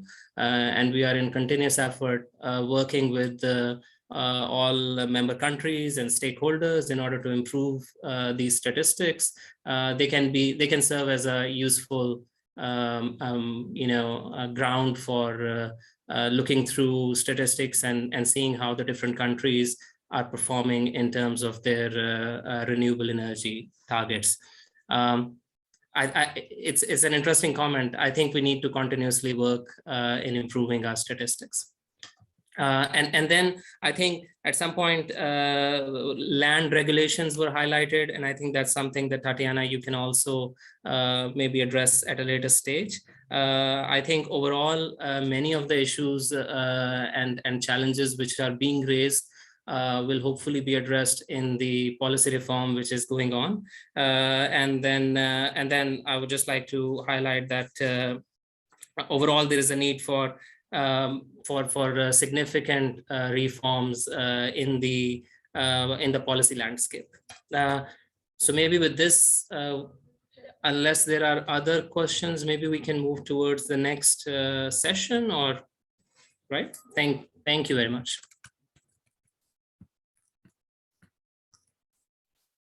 So essentially the second session that we have is going to talk about policy support mechanisms. We believe that in order for a significant uptake of renewables, and in order for a significant diversification of the energy sector and the power sector of the Kyrgyz energy system, there is a need for strong policy mechanisms which need to be supported by capable institutions and support from all the stakeholders. And so, in this session, before we jump into this session, let us talk about some of the underlying issues. Of course, feed-in tariffs was something which was highlighted. The Renewable Energy Law of 2019, for instance, compensates renewables at 1.3 times the highest consumer tariff, which stands at around 2.5 som per kilowatt hour. So this compensation amounts to around 3.3 som per kilowatt hour, or around 3.9 cents per kilowatt, US cents per kilowatt hour, which is not enough for all renewables. Even in most advanced markets, with the best financing conditions, renewables are only beginning to go below 3 cents per kilowatt hours when it comes to solar PV and wind. So clearly, this compensation is not enough for all renewables. However, it should also be understood that just like any other support mechanism, the tariff itself is not enough, right? So we need to do a lot more in order to ensure that the tariff is successful. In this context, we see that the institutional responsibilities are also not clear, and the quotas have not been defined and registration was paused. Hopefully, many of these issues will be addressed as we move forward. Tenders, I think it was very good to see that the Vice Minister was talking about the auctions, the use of auctions to bring on new projects and to implement projects. So far, auctions and tenders in Kyrgyzstan have not been successful in deployment of renewables. Tenders for the construction of 14 small hydropower plants were conducted in 2017. 11 winners were selected, but the projects were not implemented due to bilateral contractual issues. As the world moves towards a renewable energy transition, auctions and tenders are becoming increasingly common in cost-effective deployment. And so therefore, this is something that hopefully going forward will become a part of the renewable energy policy landscape in Kyrgyzstan. Again, looking in the policy landscape, we see that there is a need for policies in the end use sectors. And by this, I mean the heating sector, the transport sector, and also, as Tatiana mentioned, the distributed generation in the consumer sphere. So heating and transport, as I think was mentioned in previous presentations, are very important. They are heating and transport are responsible for most of the energy sector emissions. They're also responsible for most of the fuel consumption. Therefore, policies need to increasingly address these sectors. When we look at net metering, when we look at the distributed generation segment, we see that policies such as net metering and wheeling need to be in place. There are legislations which hinder the sale of electricity bilaterally between consumers, and electricity sale at above 2.24 som per kilowatt hour is not allowed. So these are some of the issues which are holding back renewable energy deployment, and hopefully as we move towards policy reform, we can address many of these. Our recommendations are targeted to address many of these issues. Next slide, please. Thank you. So our first recommendation in policy support mechanisms is focused on feed-in tariffs. Policymakers and decision makers in Kyrgyzstan should work towards the improvement of feed-in tariffs. The feed-in tariffs should be revised and improved with keeping and this improvement should be based on several important factors, such as the changing market conditions, the declining renewable energy costs, and the abundant renewable energy resources that the country is blessed with. Now, of course, selection of an appropriate tariff is an extensive process. This process should be led by the government with active representation from all stakeholders. So exactly as the Vice Minister mentioned, there's a need for extensive discussion, just like which is being done for the renewable energy law. There should be extensive discussion between the government, the local governments, the industry, the suppliers, the academia, in order to ensure that the feed-in tariff is representative of the renewable energy potential, and that it remunerates investors enough to ensure deployment. Now, when you look at the global landscape, you see that feed-in tariffs have been deployed by many countries around the world. Around 80 countries in the world have used feed-in tariffs in order to encourage renewable energy deployment. Still, the leading solar PV markets around the world, such as China, Vietnam, and Japan, all use feed-in tariffs for solar PV deployment. When you think about feed-in tariffs, one of the main challenges that we see is setting the right tariff and then adjusting it according to the market conditions, which is very important because technology costs are declining and changing, market conditions are changing. Therefore, tariffs need to be adjusted with time in order to ensure that there are no windfall profits, and also to ensure that the tariffs lead to actual deployment. Now, Germany, France, and United Kingdoms are example of a mechanism which is called feed-in tariff digression. So essentially, what happens is that once the feed-in tariff, once the target for deployment is approached, the actual deployment of renewables gets closer to the target, the feed-in tariff is reduced or taken away. Similarly, China combines feed-in tariffs with regional level quotas in order to ensure that the target for the feed-in tariff is met. Now, with all of these mechanisms, essentially what governments do is that they assure that renewable energy projects are developed, but at the same time, they do not exceed their budgetary constraints. Another interesting finding from countries around the world is that many countries around the world are now using feed-in tariffs and auctions in parallel to address or to promote renewables in different market segments. So for example, Germany, Italy, and Malaysia use feed-in tariffs often in small scale settings for smaller capacities and auctions for larger capacities. So it's advised to use the appropriate policy mechanism given the right conditions and given the local context. Now, like any other policy, just setting a tariff is not going to be enough. As our analysis and review showed, the tariff in Kyrgyzstan for renewables used to be higher than this, but it still did not result in deployment. So tariffs alone are never the answer. There needs to be a lot which needs to be done around that tariff. For example, there is a need for clear demarcation, clear indication of institutional responsibilities. And there is also a need for support by conducive regulatory and policy landscape to support the feed-in tariff. Next slide, please.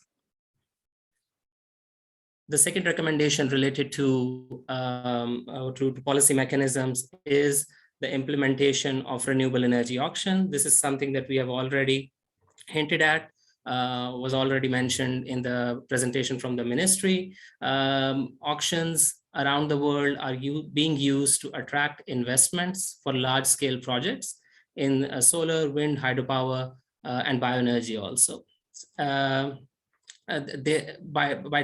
Well-designed auctions attract investors.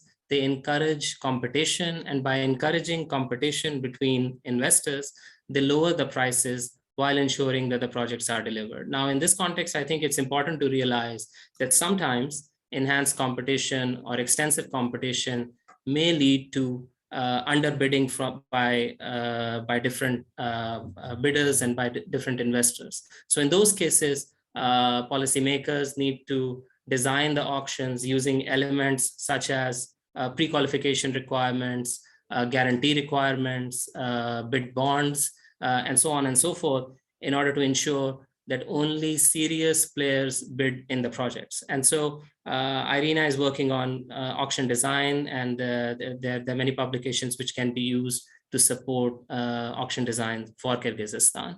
At the same time, it's also important to look at the experiences of the countries around the world.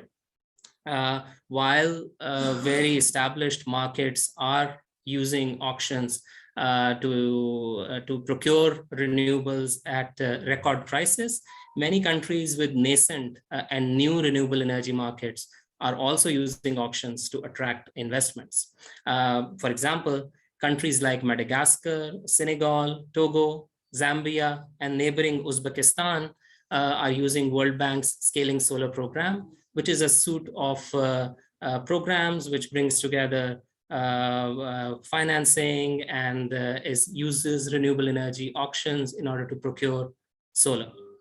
Elsewhere in the region, Kazakhstan has used auctions to award more than 1 gigawatt of renewable energy projects. So there is a lot which can be used to learn from when it comes to renewable energy auctions, both in examples from other countries and in literature. Next slide, please. Finally, within the context of renewable energy policy mechanisms, we see that there is a need for enacting policies to decarbonize the end-use sectors, including heating, transport, and in the context of distributed generation. So when we look at heating sector, we see that there is a need for a multifaceted approach, which uses several different elements such as electrification, renewable heating, energy efficiency.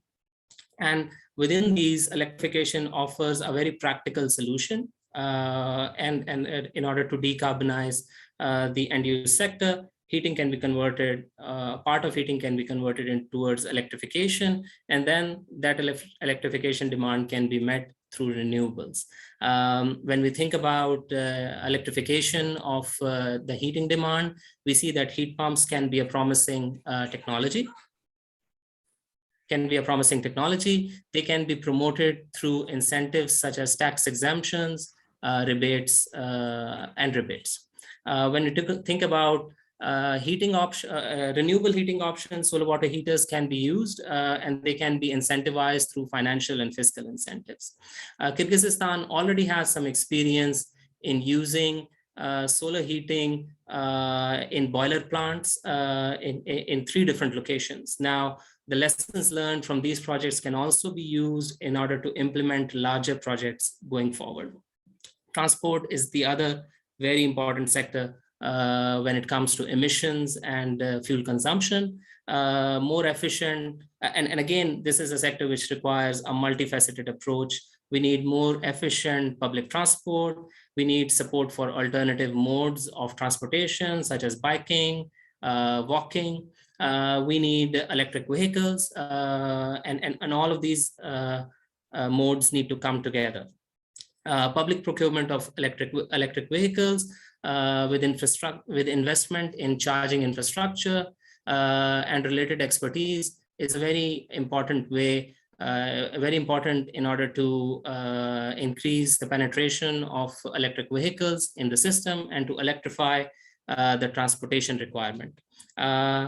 Countries around the world, such as, you think about established markets such as China, India, and the United States, they're already investing in public procurement of electric vehicles, more specifically in the form of electric buses. Countries like Chile, Colombia, Mexico are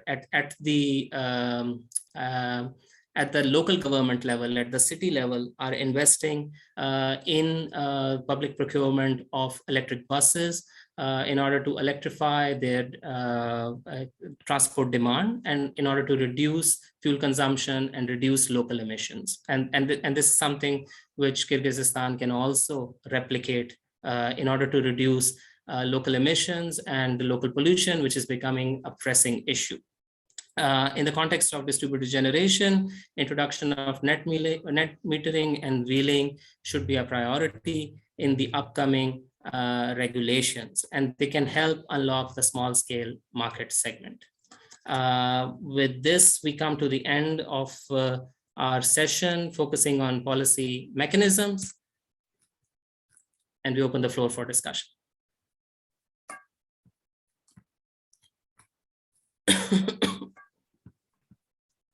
Большое спасибо, Арслан. Уважаемые участники, я думаю, очень интересный Thank you, пример. Arslan. I think that the example that we have heard were very interesting. Specifically, quite often we forget that we need to talk about renewable not only in energy, but also in heating system and transportation. In your opinion, how important is to pay attention to these sectors and users of heating, heat, energy, and transportation sector. If you have any other questions, please raise your hand, and you will have your mic switched on, please. Thank you very much, Tatiana, for that question. I think it's very important to highlight the fact, especially in countries which have a power sector which is dominated by hydropower, like in Kyrgyzstan or other examples. There's several other examples like Bhutan and many other countries. We see that the emissions in the energy sector are often in heating and in transport, and therefore addressing those demands, addressing the decarbonization of heating and transport is often very important. Now, this can be done, as I already mentioned, this can be done in many different ways, and they don't necessarily need to be mutually exclusive. They can all be adopted at the same time. You need to support renewable heating in order to decarbonize heating sector, but also at the same time, you need to use all sector coupling methods available to us. You need to use essentially electrification of the heating requirement and transport requirement, which are increasingly becoming viable. And in this context, you can also think about green hydrogen, which is going to become more viable in the future to address the demand for heating in certain specific applications. But overall, to answer your question, this is a very important sector. This is a very important sector when we think about decarbonization, when we think about our climate goals, and also when we think about fuel imports, because a big chunk of the fuel imports for Kyrgyzstan happen to be road fuels or transport fuels, and you cannot address that situation without encouraging more electrification of the transport sector, and without encouraging more efficient means of transportation, such as public transport and alternative modes. Thank you. У нас есть участник, который хочет высказаться, Дильбек Багамбаев. Дильбек, вам... We have a participant, Mr. Bagalbayev.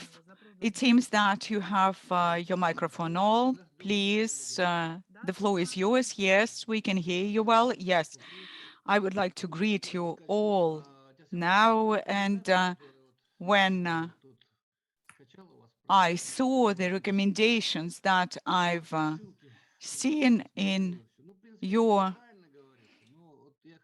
recommendations, and yes, you were absolutely right, but I would like to say the only thing in 4.1, the reform of legal and admin systems. You see, there is the issue of our tariffs that we've been discussing at length here, and we are crying over them. And renewables will not be developed in the Kyrgyz Republic if the tariffs will not reach the level of, if we won't be able to cover all the costs with them. And everybody is speaking about increasing the well-being of the population, but worldwide, any product costs as much as it should cost. And if we can't produce something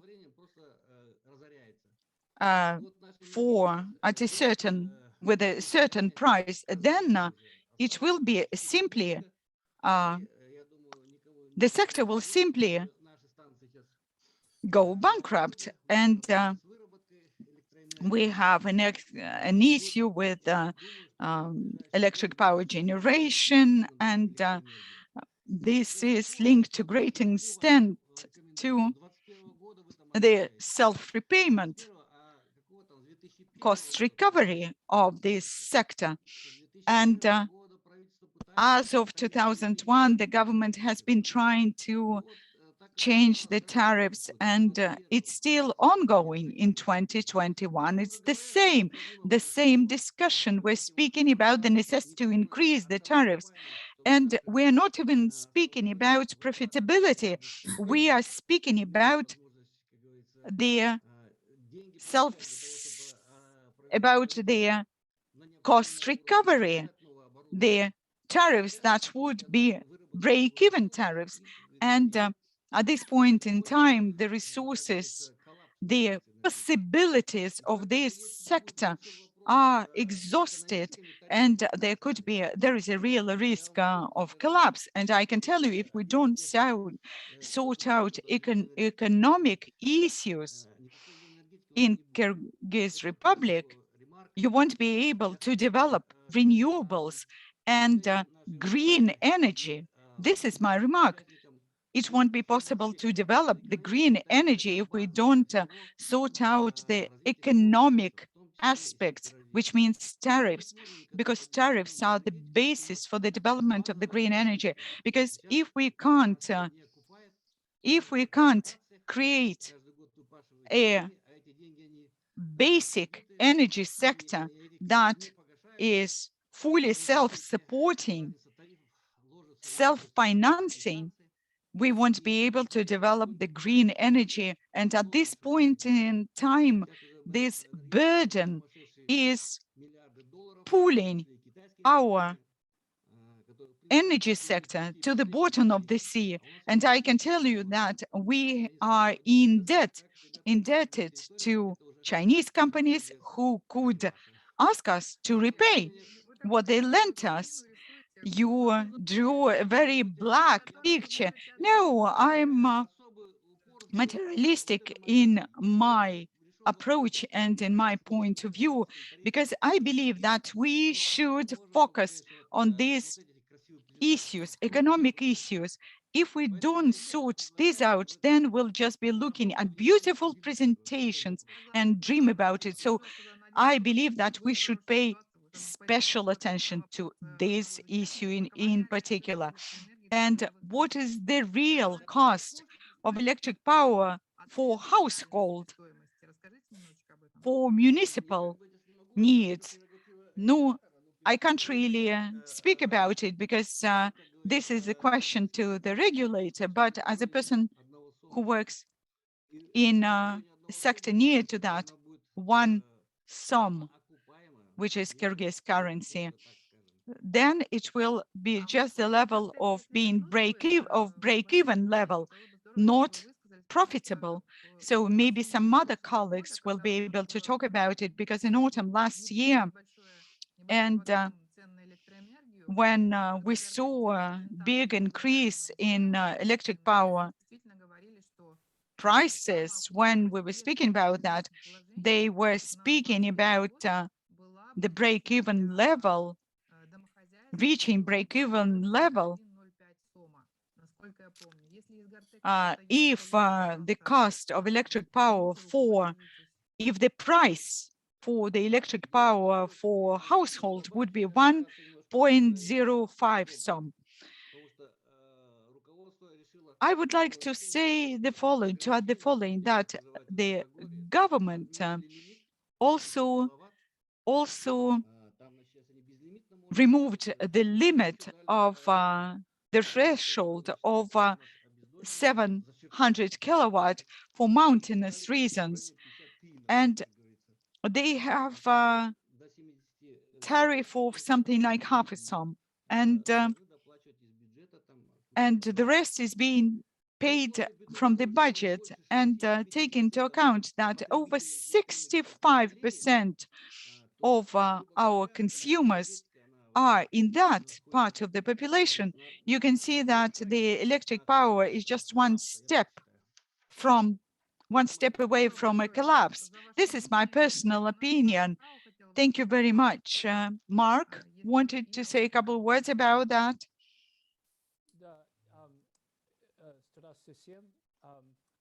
I greet you.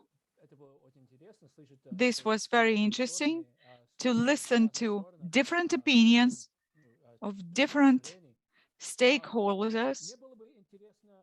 It would be interesting for me to hear your comments, especially from our Kyrgyz participants.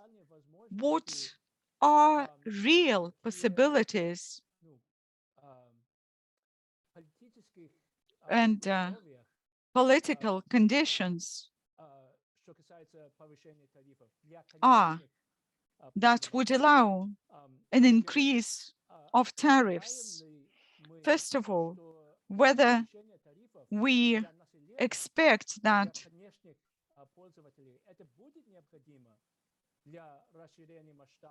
for end users, will it be necessary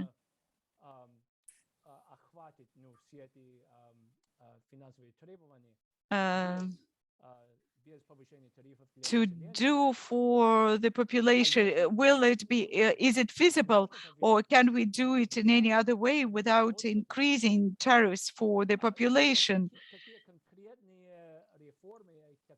And what are specific reforms or action plans could be implemented to increase tariffs? I tried to speak Russian to speak directly. I can obviously say it in English as well, says the speaker. And I hope that my question was clear. So thank you so much. Thank you for your question. Yes, you are right. And if there are people who could, who are directly involved in that, if not, please, your opinion, we would like to hear that. I would just like to quickly add here that when we think about tariff reforms, I think it's also very important to understand the local context. And when we think about the local context, it's important to understand that when IRENA looks at this, we look at the concept of just transition, a transition in which no one is essentially left behind, right? So while cost reflective tariffs are very important, but at the same time, we should also be considerate of the economic impact that they are going to have on the economic impact that they are going to have on the marginalized portion of the population. So in addition to information campaigns, tariff reforms should also be coupled with safety nets, should also be coupled with intelligent design, which essentially ensures that the economic impacts on the marginalized communities are minimized. Because at the end of the day, we want a solution which does not leave anyone behind. And therefore we need to be very careful in tariff design. So that's something that I wanted to highlight with respect to increase in tariffs.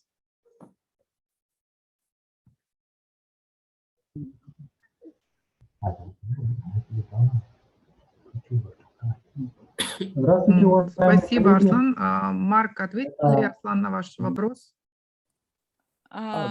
Thank you very much.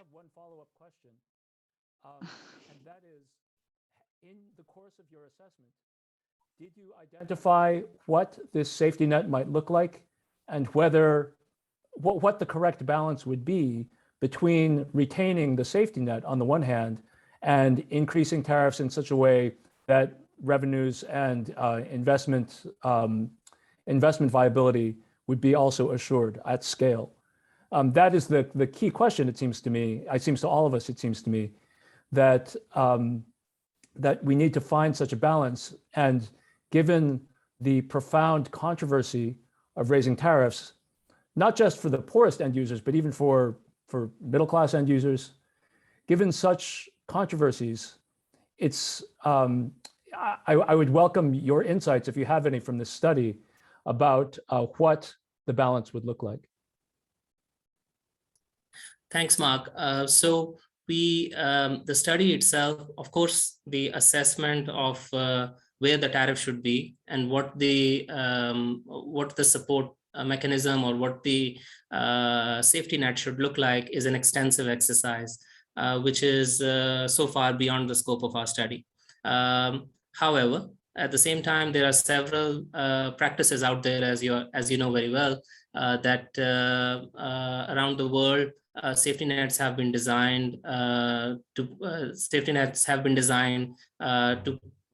channel payments directly to the consumers in different ways. This includes direct payments to accounts, as well as redirection of subsidies from tariffs from the energy sector to other sectors, which could include education, health, and so on and so forth. However, when we think about the specific case, there is a need for extensive analysis in order to assess what specifically needs to be done in terms of raising tariffs and which market segments should be impacted in different ways.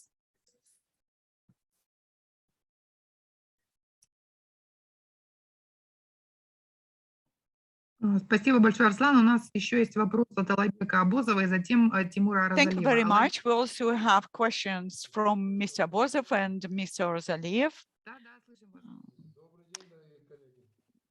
Actually, we can't hear well. A very interesting discussion, and I would like to participate in it. First of all, it was very interesting to get acquainted with these documents, with these recommendations, and I have a wish for the future. This is a very good, very interesting document, but previous colleagues spoke about it. It would be good, as we speak about the Kyrgyz Republic, as we speak about the methodology, approaches, how to develop it in our republic. It would be very useful if we had an emphasis on concrete, specific things and national specificities of the countries and more specific proposals. I think it would be useful because general trends are clear and it's very good. And what other countries succeeded to deal with that, it's very important. And this is all present there. But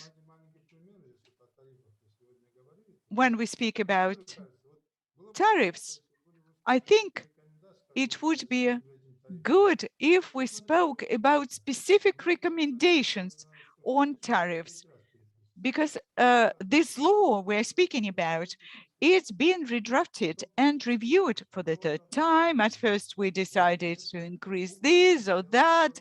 Then we came up with a second draft. We lowered tariffs, but whatever tariffs we're speaking about, the result is more or less the same. No serious investments. What does it mean? That tariffs in themselves, they're very useful, very needed, but the most important question is to come up with an integral approach, integrated, approach, and how our question now is how to avoid the repetition of the previous experience. So from that point of view, my first wish is maybe to look more carefully into that. And secondly, I looked at the possibilities to discuss not just tariffs, but to increase non-tariff pricing. And I see that our neighbors are speaking about it, and there are also some auctions that are being organized by the neighbors. $2.7 per kilowatt hour. This was the price mentioned there. And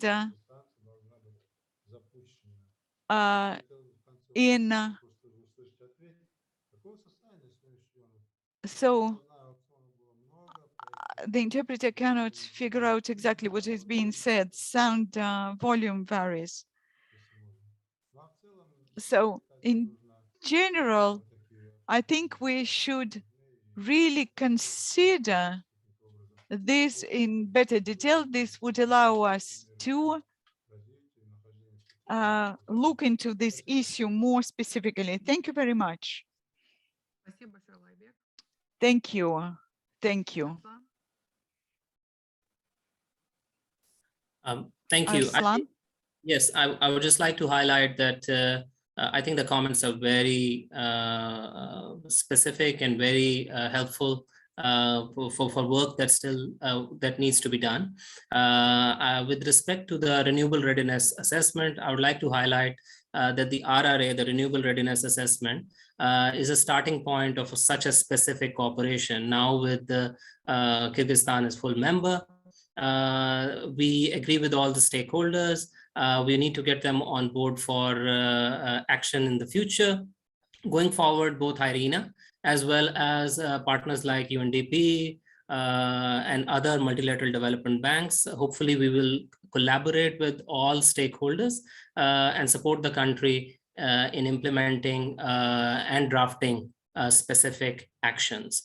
Now, I think there was another point raised in the beginning about tariff design. I think we should also look at the examples in many countries where, just like in Kyrgyzstan, we have different strata of tariffs for different segments of the society. And I think that's a topic which needs to be extensively discussed in the future in order to move towards a tariff design which is acceptable to all stakeholders.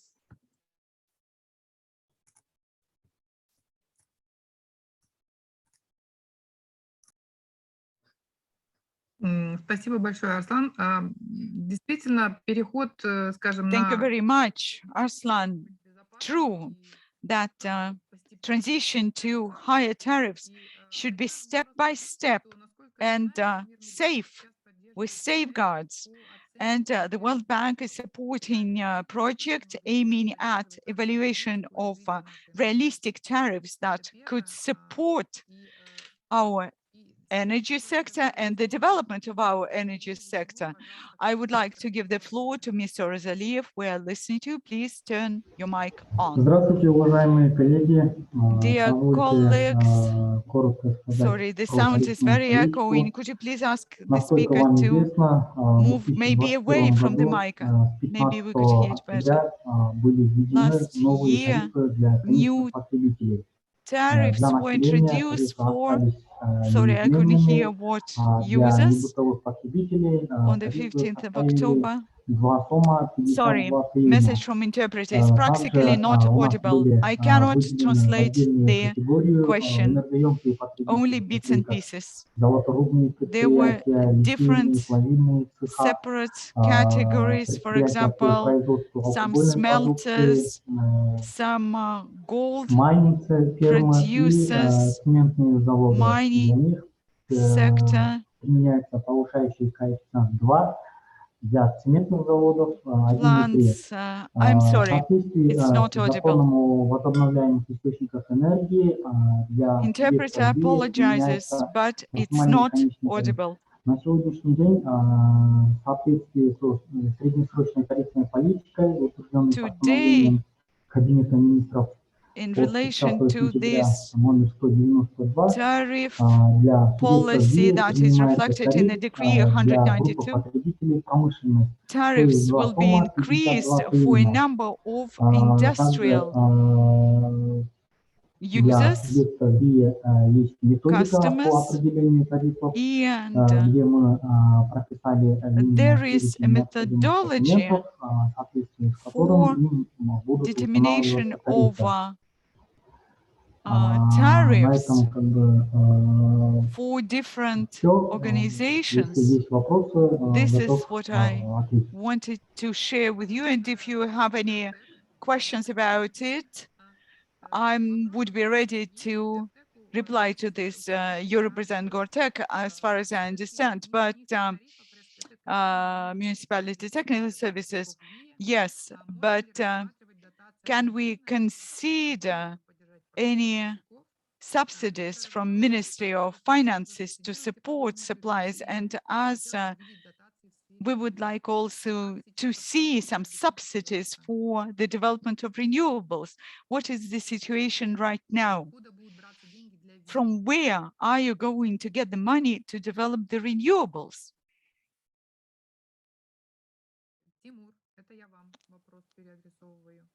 Timur, Mr. Timur Orzaliyev, the question was В addressed to соответствии с законом you. о возобновляемых источниках энергии, Stemming from затраты the law компании on покрываются за счет renewables общенационального тарифа, то есть is по from тарифам для конечных потребителей должны быть national предусмотрены те затраты, а funds. именно дотации The со стороны course Минфина. will be Этого covered. в There will be законе нету, subsidies from the если Ministry of сейчас Finance. идет Interpreter apologizes. разработка нового It's not закона, если audible. там будет Just этот some момент words could be прописан, то, distinguished. A возможно, new он может быть в дальнейшем будет law применяться. Так как на сегодняшний день probably есть will provide действующий new существующий закон, мы tools, согласно нему должны but двигаться.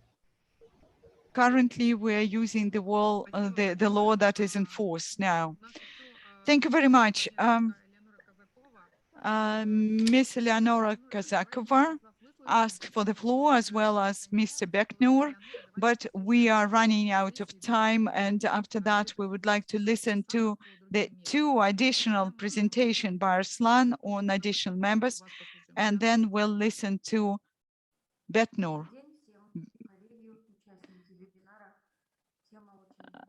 This is a very topical issue, very timely, and I would like to say a couple of words and to comment on some of this issue, and maybe my comments will also contain a question. When we speak about the renewables development conditions and the objective situation and what is happening in different countries, but as was said, we have to make an accent on what is happening in our sector. Each of the Central Asian countries differs structurally from its neighbors. There is private property in some of them, land private property in some other countries. It belongs to the state. All these differences affect our decisions depending on the country in our region. And we should take into account what's happening today, the current situation. We're well aware that currently in the process of the streamlining of the legislation, we review all sorts of laws, not just the law on renewables, but the basic law on energy. And we have worked in a work in a special task force for this law, and we foresee the possible merging of the law on renewables and the law on energy into one single overarching law, and therefore we reviewed the management structure for the electric power sector, and we foresee a possibility of a single buyer, and then we'll consider tariffs and split tariffs.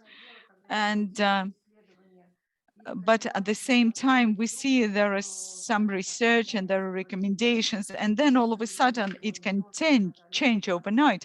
And unfortunately, currently we're facing the situation when in parallel we see a lot of processes ongoing, and the current status might change very rapidly, and our task, the task for our local experts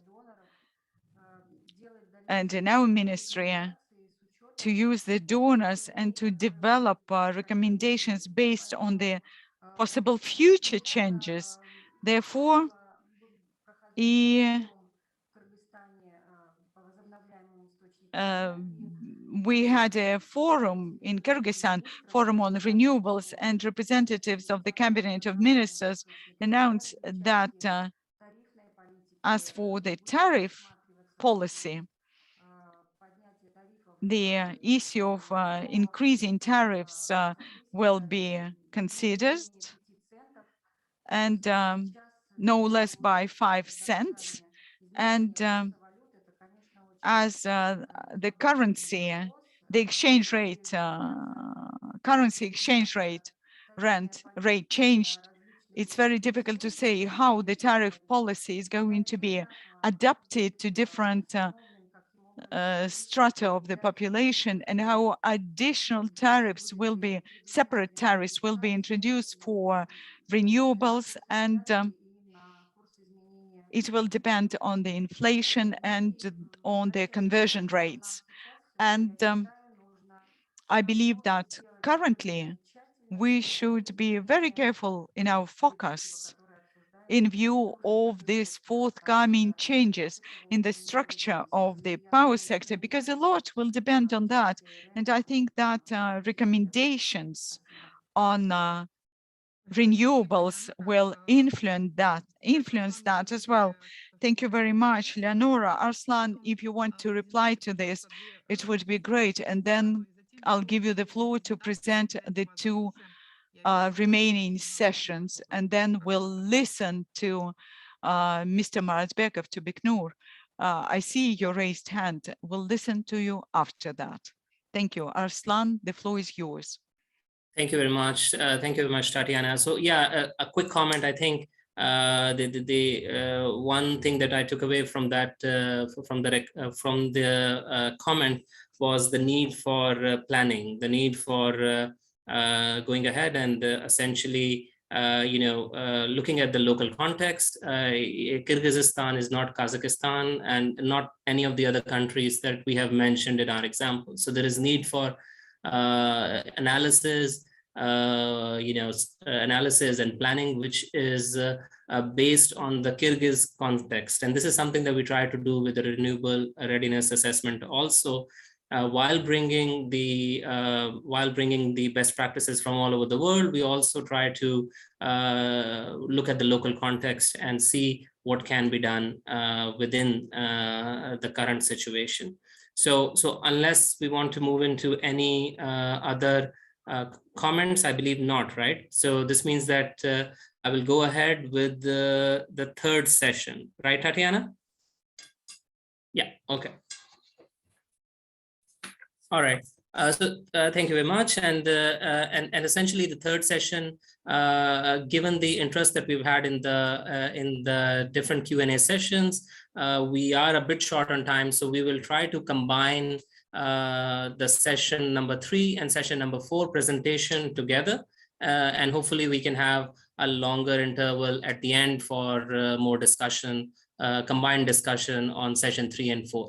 So essentially the third session is focused on long-term energy planning. As was mentioned in the comments also, the Kyrgyz energy sector needs long-term vision and planning, which needs to be cognizant of the domestic and international trends, but a planning which aims to ensure affordable, reliable, secure, and sustainable supply of energy to meet the country's development needs, right? So therefore, long-term planning is essential. Next slide, please.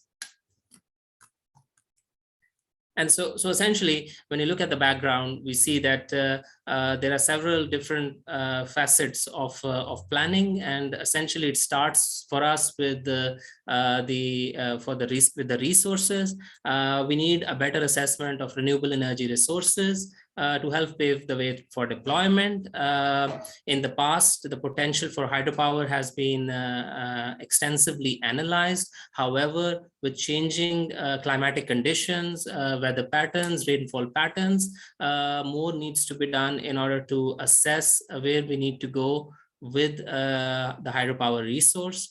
When we think about solar and wind, there is a lack of comprehensive economic potential analysis and of zoning, and a lot is being done by stakeholders such as World Bank, Tetra Tech, and others. IRENA is also contributing to this exercise. When we look at renewable energy targets, in Kyrgyzstan, we see that they are not clearly indicated in strategy documents. None of the targets are binding in nature.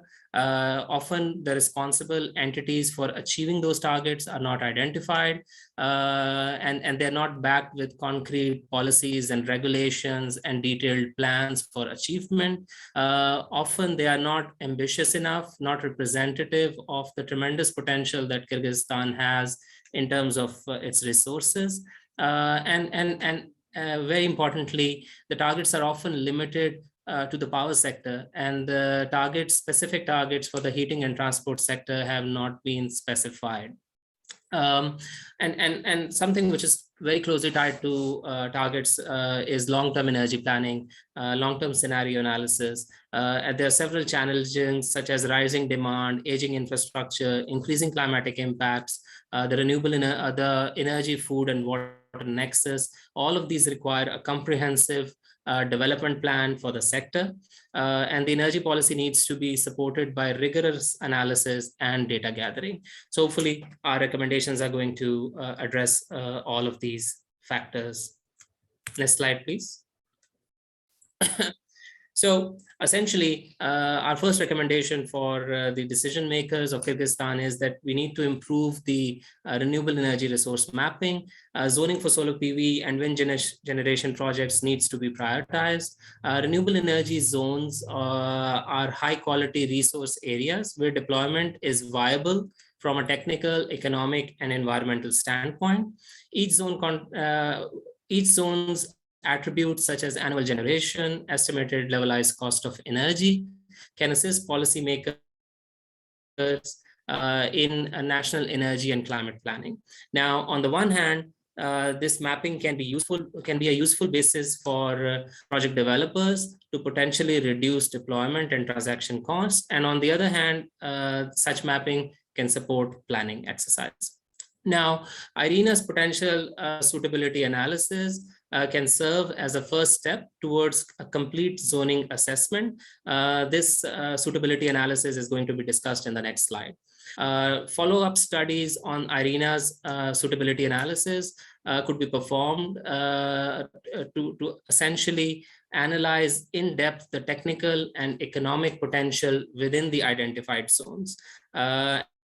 And they could be strengthened by ground-based measurements. Next slide, please. So essentially, the IRENA resource suitability analysis, something that was also highlighted in the presentation from UNDP, combines several different data sets together and analyzes them. So it takes the resource data of essentially your wind speed and your radiation data and combines it with technical aspects such as the electric grid, the presence of grid, the slope of the terrain, and it takes socio-economic and environmental data sets such as protected areas, land features, population areas, population growth rates, etc., and converts them all into criteria which are used in the suitability analysis. The thresholds are defined for all these criteria. A score system is designed. Weights are assigned to each criteria, criterion, and then the results are added in order to quantify the potential for the specific technology. So IRENA suitability analysis for Kyrgyzstan looks at solar PV and wind large scale in both cases, and reveals that there are vast suitable areas for both solar PV and for wind. For solar PV, we see that more than 3,000 kilometers of area has very good suitability for solar PV deployment. The details are, of course, included in our analysis. The three ideal zones for solar PV are in the southern region of Osh along the river Kazılsu. When we look at wind, we see that the area with a good suitability is even greater, and 77 ideal zones have been identified, mostly in the southern region of Osh along the Tajik border, and in the northern and southern regions in Naren, and in the southern region of Isekul. So there is, in short, there is tremendous potential for both solar PV and wind. The resource is not a problem. However, more needs to be done in order to assess how suitable these zones are, and in order to conduct ground level measurements in order to build upon this analysis. Next slide, please. Thank you. And so essentially there is a need for long-term energy planning in order to ensure that the energy sector of Kyrgyzstan can be transitioned towards a more sustainable direction. Of course, this starts with the energy modeling, data gathering, energy modeling, development of long-term energy scenarios, translating them into long-term energy policies. And during this whole process, there is a need for continuous inputs from all stakeholders. Now, detailed long-term energy planning exercise needs to be performed for all sectors to identify the optimal energy mix. There is a need for a deeper focus on sectors which have been previously neglected, such as heating and transport, with an assessment of potential for electrification, for increase in energy efficiency, and for greater introduction of renewables. Given the strong power and water nexus, the seasonal climatic dynamics should also be considered. Now, scenarios should be used to explore a host of different futures to develop a better understanding of the energy sector decisions. Very importantly, accurate and timely data and information is crucial. Reforms in collection and reporting of energy statistics is needed. Another thing factor which was raised in the comments. Energy sector plans and scenarios can be an essential first step in developing of investment trajectories and in developing renewable energy targets. Next slide, please.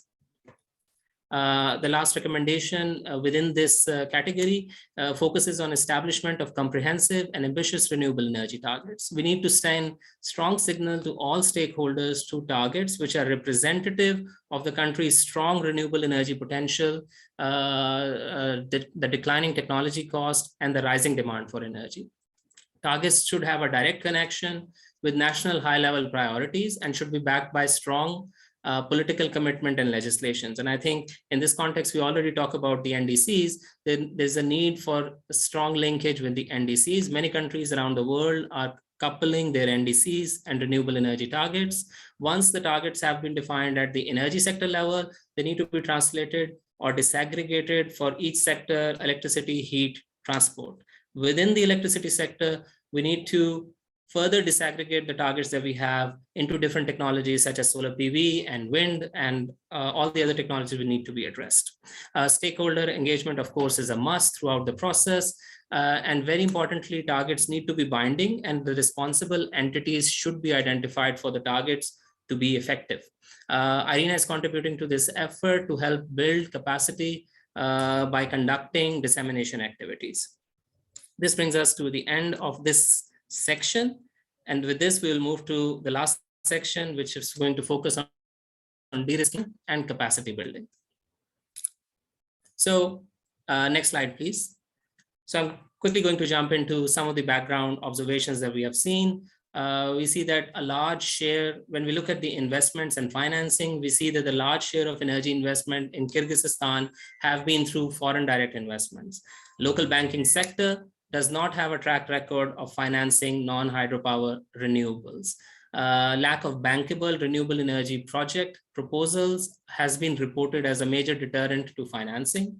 The power purchase agreement duration for renewables was set at 10 years. However, a 15-year term has already also been announced. Potential issues regarding non-payments are very important and very detrimental to project development. At the same time, public-private partnership arrangements are being used in developed and developed countries around the world in conjunction with quotas, feed-in tariffs, and auctions, and can also be useful for Kyrgyzstan. When we look at the capacity and skilled workforce context, we see that in institutions, there is a need for technical, for building up of technical and coordination capacities. Renewable energy awareness in many departments is limited. Key areas which need to be highlighted include variable renewable energy in the grid, management of a renewable energy rich grid, flexibility mechanism, storage demand side management, so on and so forth. When we look at the workforce and industrial capabilities, we see that there is a limited local manufacturing and the rest of the value chain is also limited. The market size overall is small, and there is the need for development of value chain and a local workforce. Next slide, please. This brings us to our last set of recommendations. In order to de-risk investments, we suggest that the key design elements of renewable energy power purchase agreements should be reviewed in accordance with international best practices. Where possible, this effort could be aimed at the development of standardized power purchase agreements. In this context, IRENA has worked on the Open Solar Contract Initiative with Terawatt Initiative, and this can be a very useful resource for contractual documents for Kyrgyzstan and other countries around the world. Of course, we need to consider the fact that variable renewables have distinct characteristics which need to be accounted for in the design of PPAs. This includes variability, uncertainty, and location constraints, all very local in their nature, and therefore the standardization of power purchase agreement can be very helpful in moving projects forward. Price uncertainty and fear of non-payments are also very important deterrents. Therefore, PPAs backed with strong legal regulation to improve are needed to improve credibility, lower capital costs, and attract investors. Next slide, please. Another important mechanism which can be used for de-risking investments is the introduction of public-private partnerships. Public-private partnerships in the Kyrgyz energy sector need to be backed by strong political will, capable institution, and conducive legislations. When we look at the public sector, there is a need for establishing a fair risk-sharing criteria to allow adequate returns to the private sector. When we look at the private sector, we need to be reminded of the fact that if the services are not delivered at the required level, the private sector must be penalized. Again, on the public sector, an absolute commitment to long-term, which means 15 to 30 years payment, is a must. I would like to highlight that financiers are increasingly risk averse. Therefore, governments should address formalities such as planning consents, grid connection offers, power purchase agreements, and construction contracts involved in the public-private partnership in order to ensure that the finance can be acquired at low costs. Whole process should be transparent to develop credibility among developers and lenders. Next slide, please. When we think about enhancing institutional capacity, there is a need to improve the technical coordination, the technical and coordination capacities of institutions with respect to renewable energy. An essential first step in this direction could be a capacity needs assessment to pinpoint the places where such capacity building is required. Support from international donors and development banks could be targeted to organize capacity building efforts. IRENA is already contributing to this effort. Renewable energy focus areas could include cost competitiveness of renewables, grid integration and management, and flexibility mechanisms. Policymaking focus areas such as design of targets, design of auctions, feed-in tariffs, net metering, etc., can also be target areas which could be of special interest for the public sector in Kyrgyzstan. And in this context, as the director also mentioned, we are already working working in target design to provide dissemination and to conduct capacity building exercises. Kyrgyzstan can learn from the experiences from established markets such as China and India, but as well as the regional emerging markets, Kazakhstan, Ukraine, Turkey, Uzbekistan, Zambia, etc. Again, there is no one size that fits all, and there is a need to be mindful of the local context. However, best practices can be useful in improving the capacity of the public sector in Kyrgyzstan. Next slide, please. And finally, I think something which is very important is the fact that renewable energy does not only provide energy, but at the same time creates jobs and improves livelihoods and builds industries. So there is a need to educate and train a skilled workforce. In this context, government authorities should work towards the introduction of renewables in curricula in collaboration with the universities, colleges, technical and vocational training institutes. IRENA foresees that by 2050, globally, around 42 million people could be working in the renewable energy sector. Surely, there is a strong need for skilled workforce. Kyrgyzstan can also benefit from this trend by investing in their workforce. The development of a skilled workforce needs to go hand in hand with investment and policy support for the relevant industries. We already mentioned that the size of the market is small. Therefore, investment is required in the industry itself. Industrial upgrade schemes can strengthen the capabilities of local firms, both in project development and also in manufacturing. And at the same time, joint ventures, tax breaks, domestic content requirements can all be used to strengthen local capabilities. There is a lot which is being done around the world by different countries in order to encourage their local industries and also to create jobs. And this is something that we can also discuss in our Q&A session, which should start now. Next slide, please. Over to you, Tatiana. Спасибо большое, Арслан. У нас... Thank you, Arslan. Unfortunately, we don't have so much time. We have to finish soon. Distinguished colleagues, first of all, if you wanted to say something, if it's still important, please do it now. Da? So we have something. Okay, thank you. Greetings to everybody, distinguished colleagues. In general, my questions that I wanted to get answers were already voiced. You said that this presentation will be available. Yes, of course, you will get the presentation, and I hope the main part of the presentation in Russian will be available as well. Thank you very much. Thank you. So, Mikhail Toropov, Yelena Buzov, please, Mikhail. Greetings to everyone, dear colleagues. I would like to thank all of you for interesting work and interesting webinar that we are having right now. I have a question. On one side, I would like to join the desires that because many questions were already answered somehow. I would like anyway, based on this information, I would like to receive more information about our republic and more specific recommendations and receive more specific results of your work.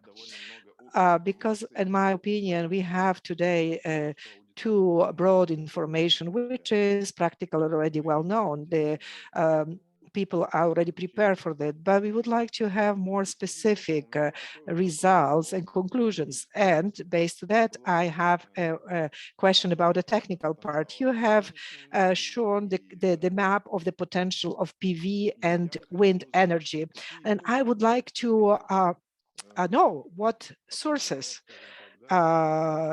of these potentials, of these capacities. What kind of maps are those? Where did you get them? Because I have a different sources, for example, open solar, where the capacity looks different way than you have presented it here in your research. So who's right? That's it. That's it from me on my part. Thank you. Mikhail Aslans, please. Yeah, sorry. So essentially, I think we can provide more details if needed in one-to-one correspondence as well. Let me just quickly highlight that the maps which are used for, we use the resource maps, but then we add to those resource maps, we add the availability of national grid, right? So if you're closer to the grid, then the area becomes more attractive because the cost of connection to the main grid is going to be lower, right? So we overlay the map that we have for resources with a map which is for the grid, and then we overlay it with a map for protected areas, a map for population density, a map which includes the slope of the terrain. Our colleagues in resource assessment and Global Atlas in particular can of course provide more details if needed. But we use this composite of maps and we provide different weightages to all these different criterias and combine them all to come up with the resources. And so the areas which are highlighted therefore are selected or highlighted based on several different factors, which includes resources, but that's not the only factor. It also includes how close it is to the grid, how close it is to the population center. A resource which is closer to the population center could potentially be easier to access than one which is far away. And so we combine all these factors through this mechanism, and that's how we arrive at these results. Any feedback in this context can be very helpful, and I'm sure that we can communicate later on in order to enrich both our analysis. So any inputs will be most welcome. Thank you. Thank you, Arslan. Yeah, I would like to add, Mikhail, yes, we have the list of criteria and list of the open sources more detailed. We can forward it to you. Maybe if you have any question, your specialists have questions, so our specialists will be able to answer. The last question then, Ms. Maralieva, and then we will have closing remarks. I would like also to say a couple of words. Okay, Mao, Alisir, and Alibek, because practically our time runs out completely. Thank you very much, Tatiana. It's not a question, it's just a wish or desire. I would like to join Mr. Trofimov Mikhail. I support that we have to go to the practical area, practical sphere, because we have a lot of practical information heard today. We have received it. So maybe besides the presentation that we had today, and I hope that we will have minutes of our video conference, what we have done, what we are going to do. Maybe it would be also useful, Tatiana, if, for example, under your auspices, we can conduct some regular measurements, events, so we can plan certain events and we can move to this target event. It will be very useful for us because we expect some further activities, we talk and talk about it. It's just my wish that we can be prepared for some specific concrete event, if we can start talking about it already. Again, I would like to thank to all of you speakers. Thank you very much.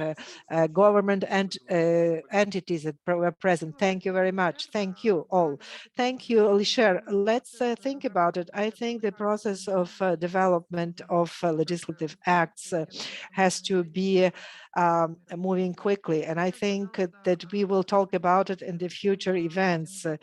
Mr. Vosik, Mr. Kombetov, and then we finish. Alibek, can you hear me? Tatiana, yes? Yes.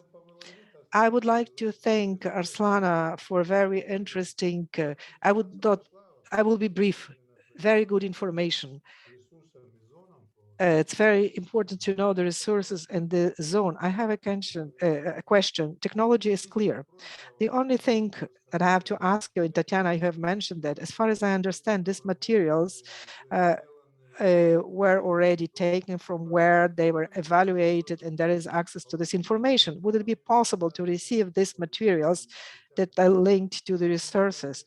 Because, as Mikhail mentioned today, we have a lot of different accesses, criteria, different technologies, even though they are all similar, but I would like to see what was the basis, how did they evaluate Kyrgyzstan? It is very important to objectively evaluate this. That's a question, where and how we can receive this information.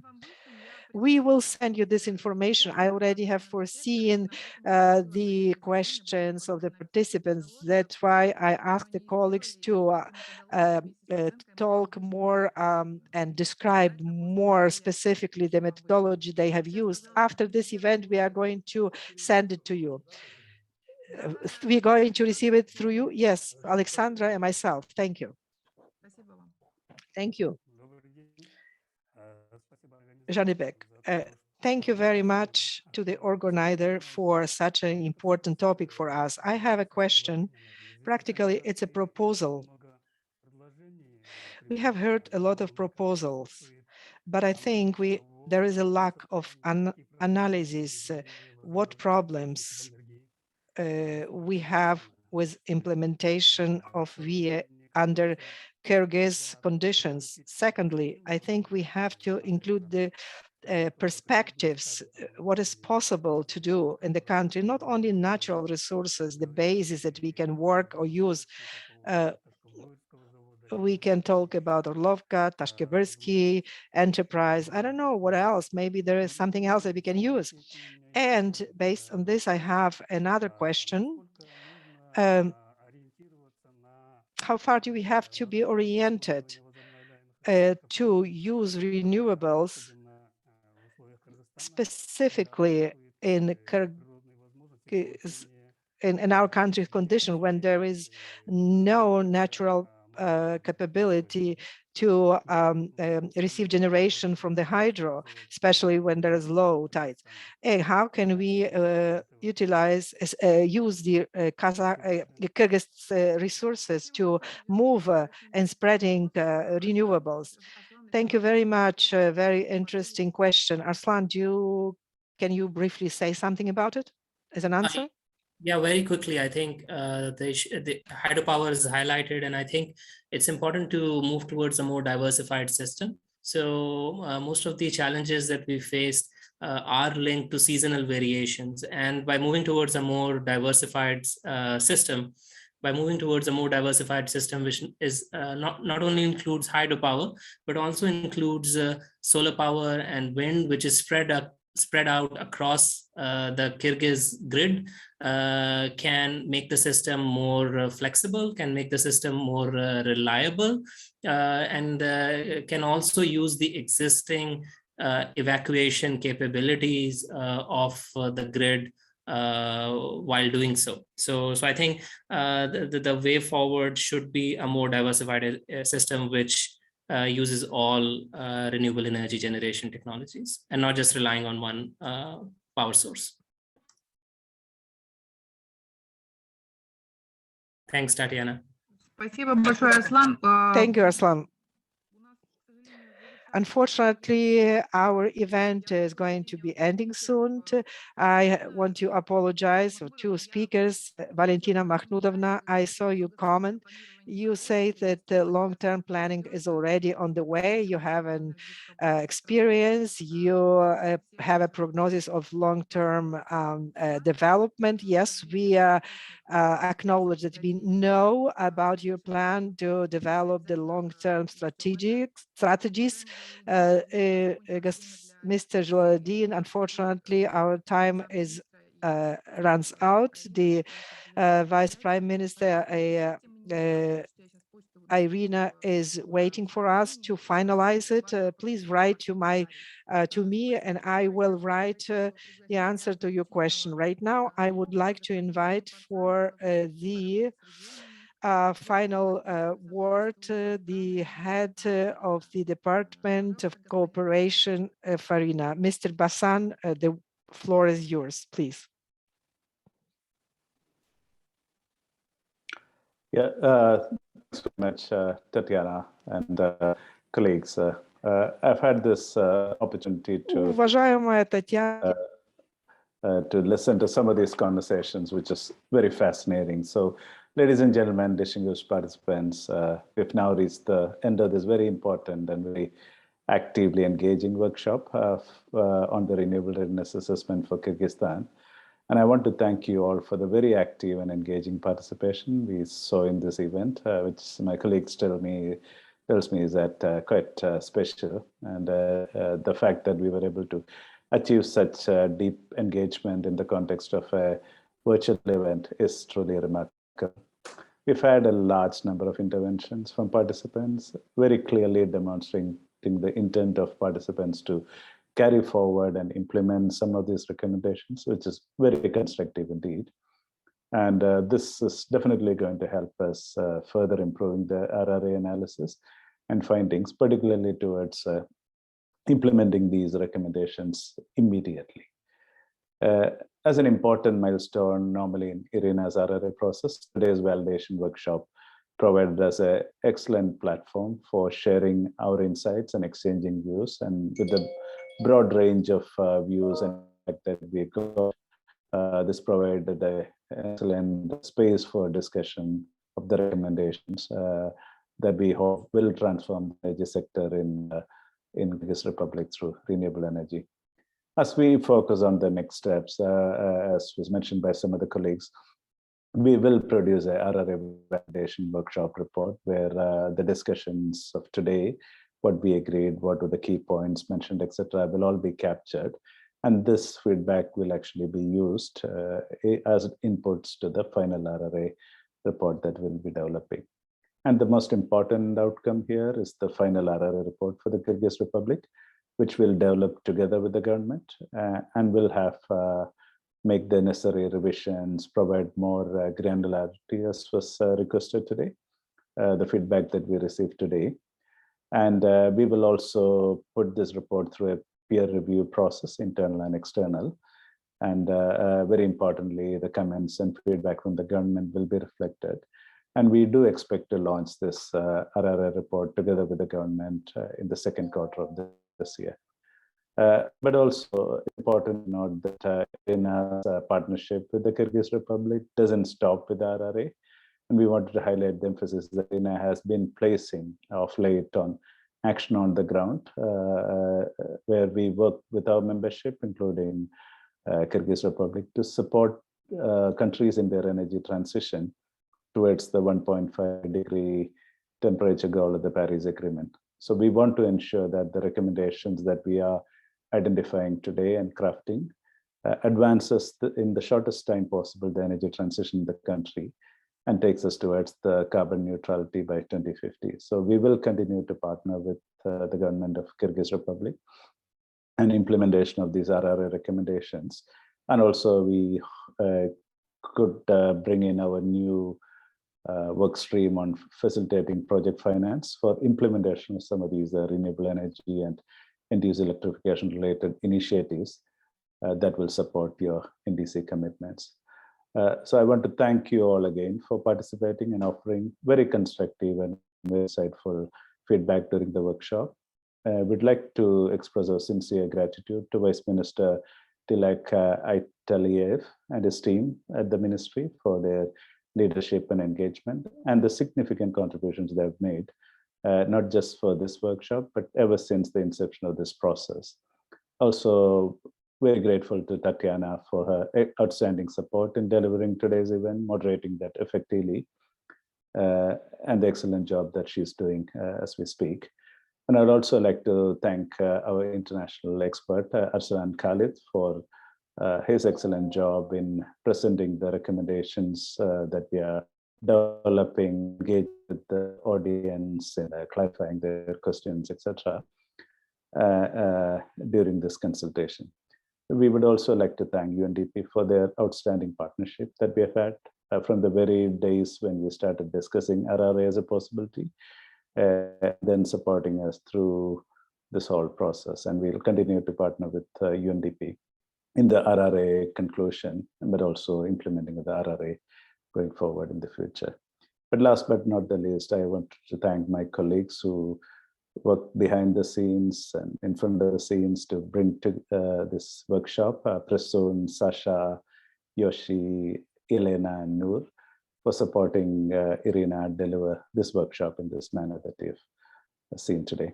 So with that, I'd like to conclude, and we look forward to partnering with the government of Kyrgyz Republic to support the development of a comprehensive and implementable RRA with very clear and immediate actions that can support energy transition and climate neutrality in the country. Thank you very much again. Thank you for joining us today. Stay safe, and thank you all very much. Back to you, Tatiana.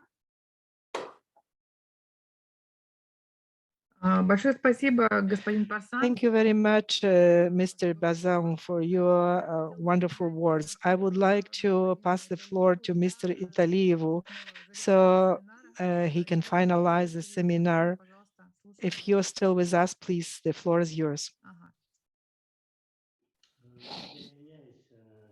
Sorry. The Vice Minister is participating in a different meeting. On behalf of Ministry of Energy of Kyrgyz Republic, I would like to thank you all participants, organizers, moderators, and presenters. Indeed, I hope today's video conference were very successful. Everybody participated actively, many comments. Our Republic is open to any partnership. Any and each recommendations are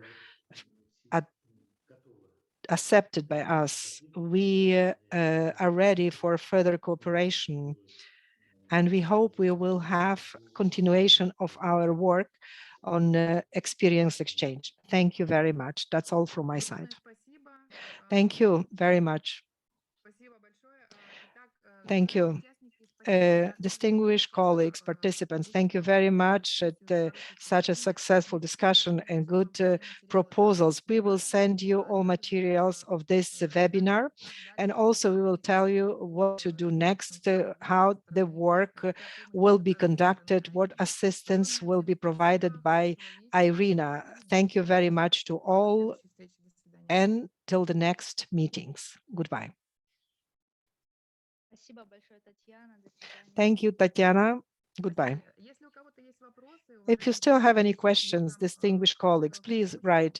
I left you my email address. Please write to me. We will take them into consideration.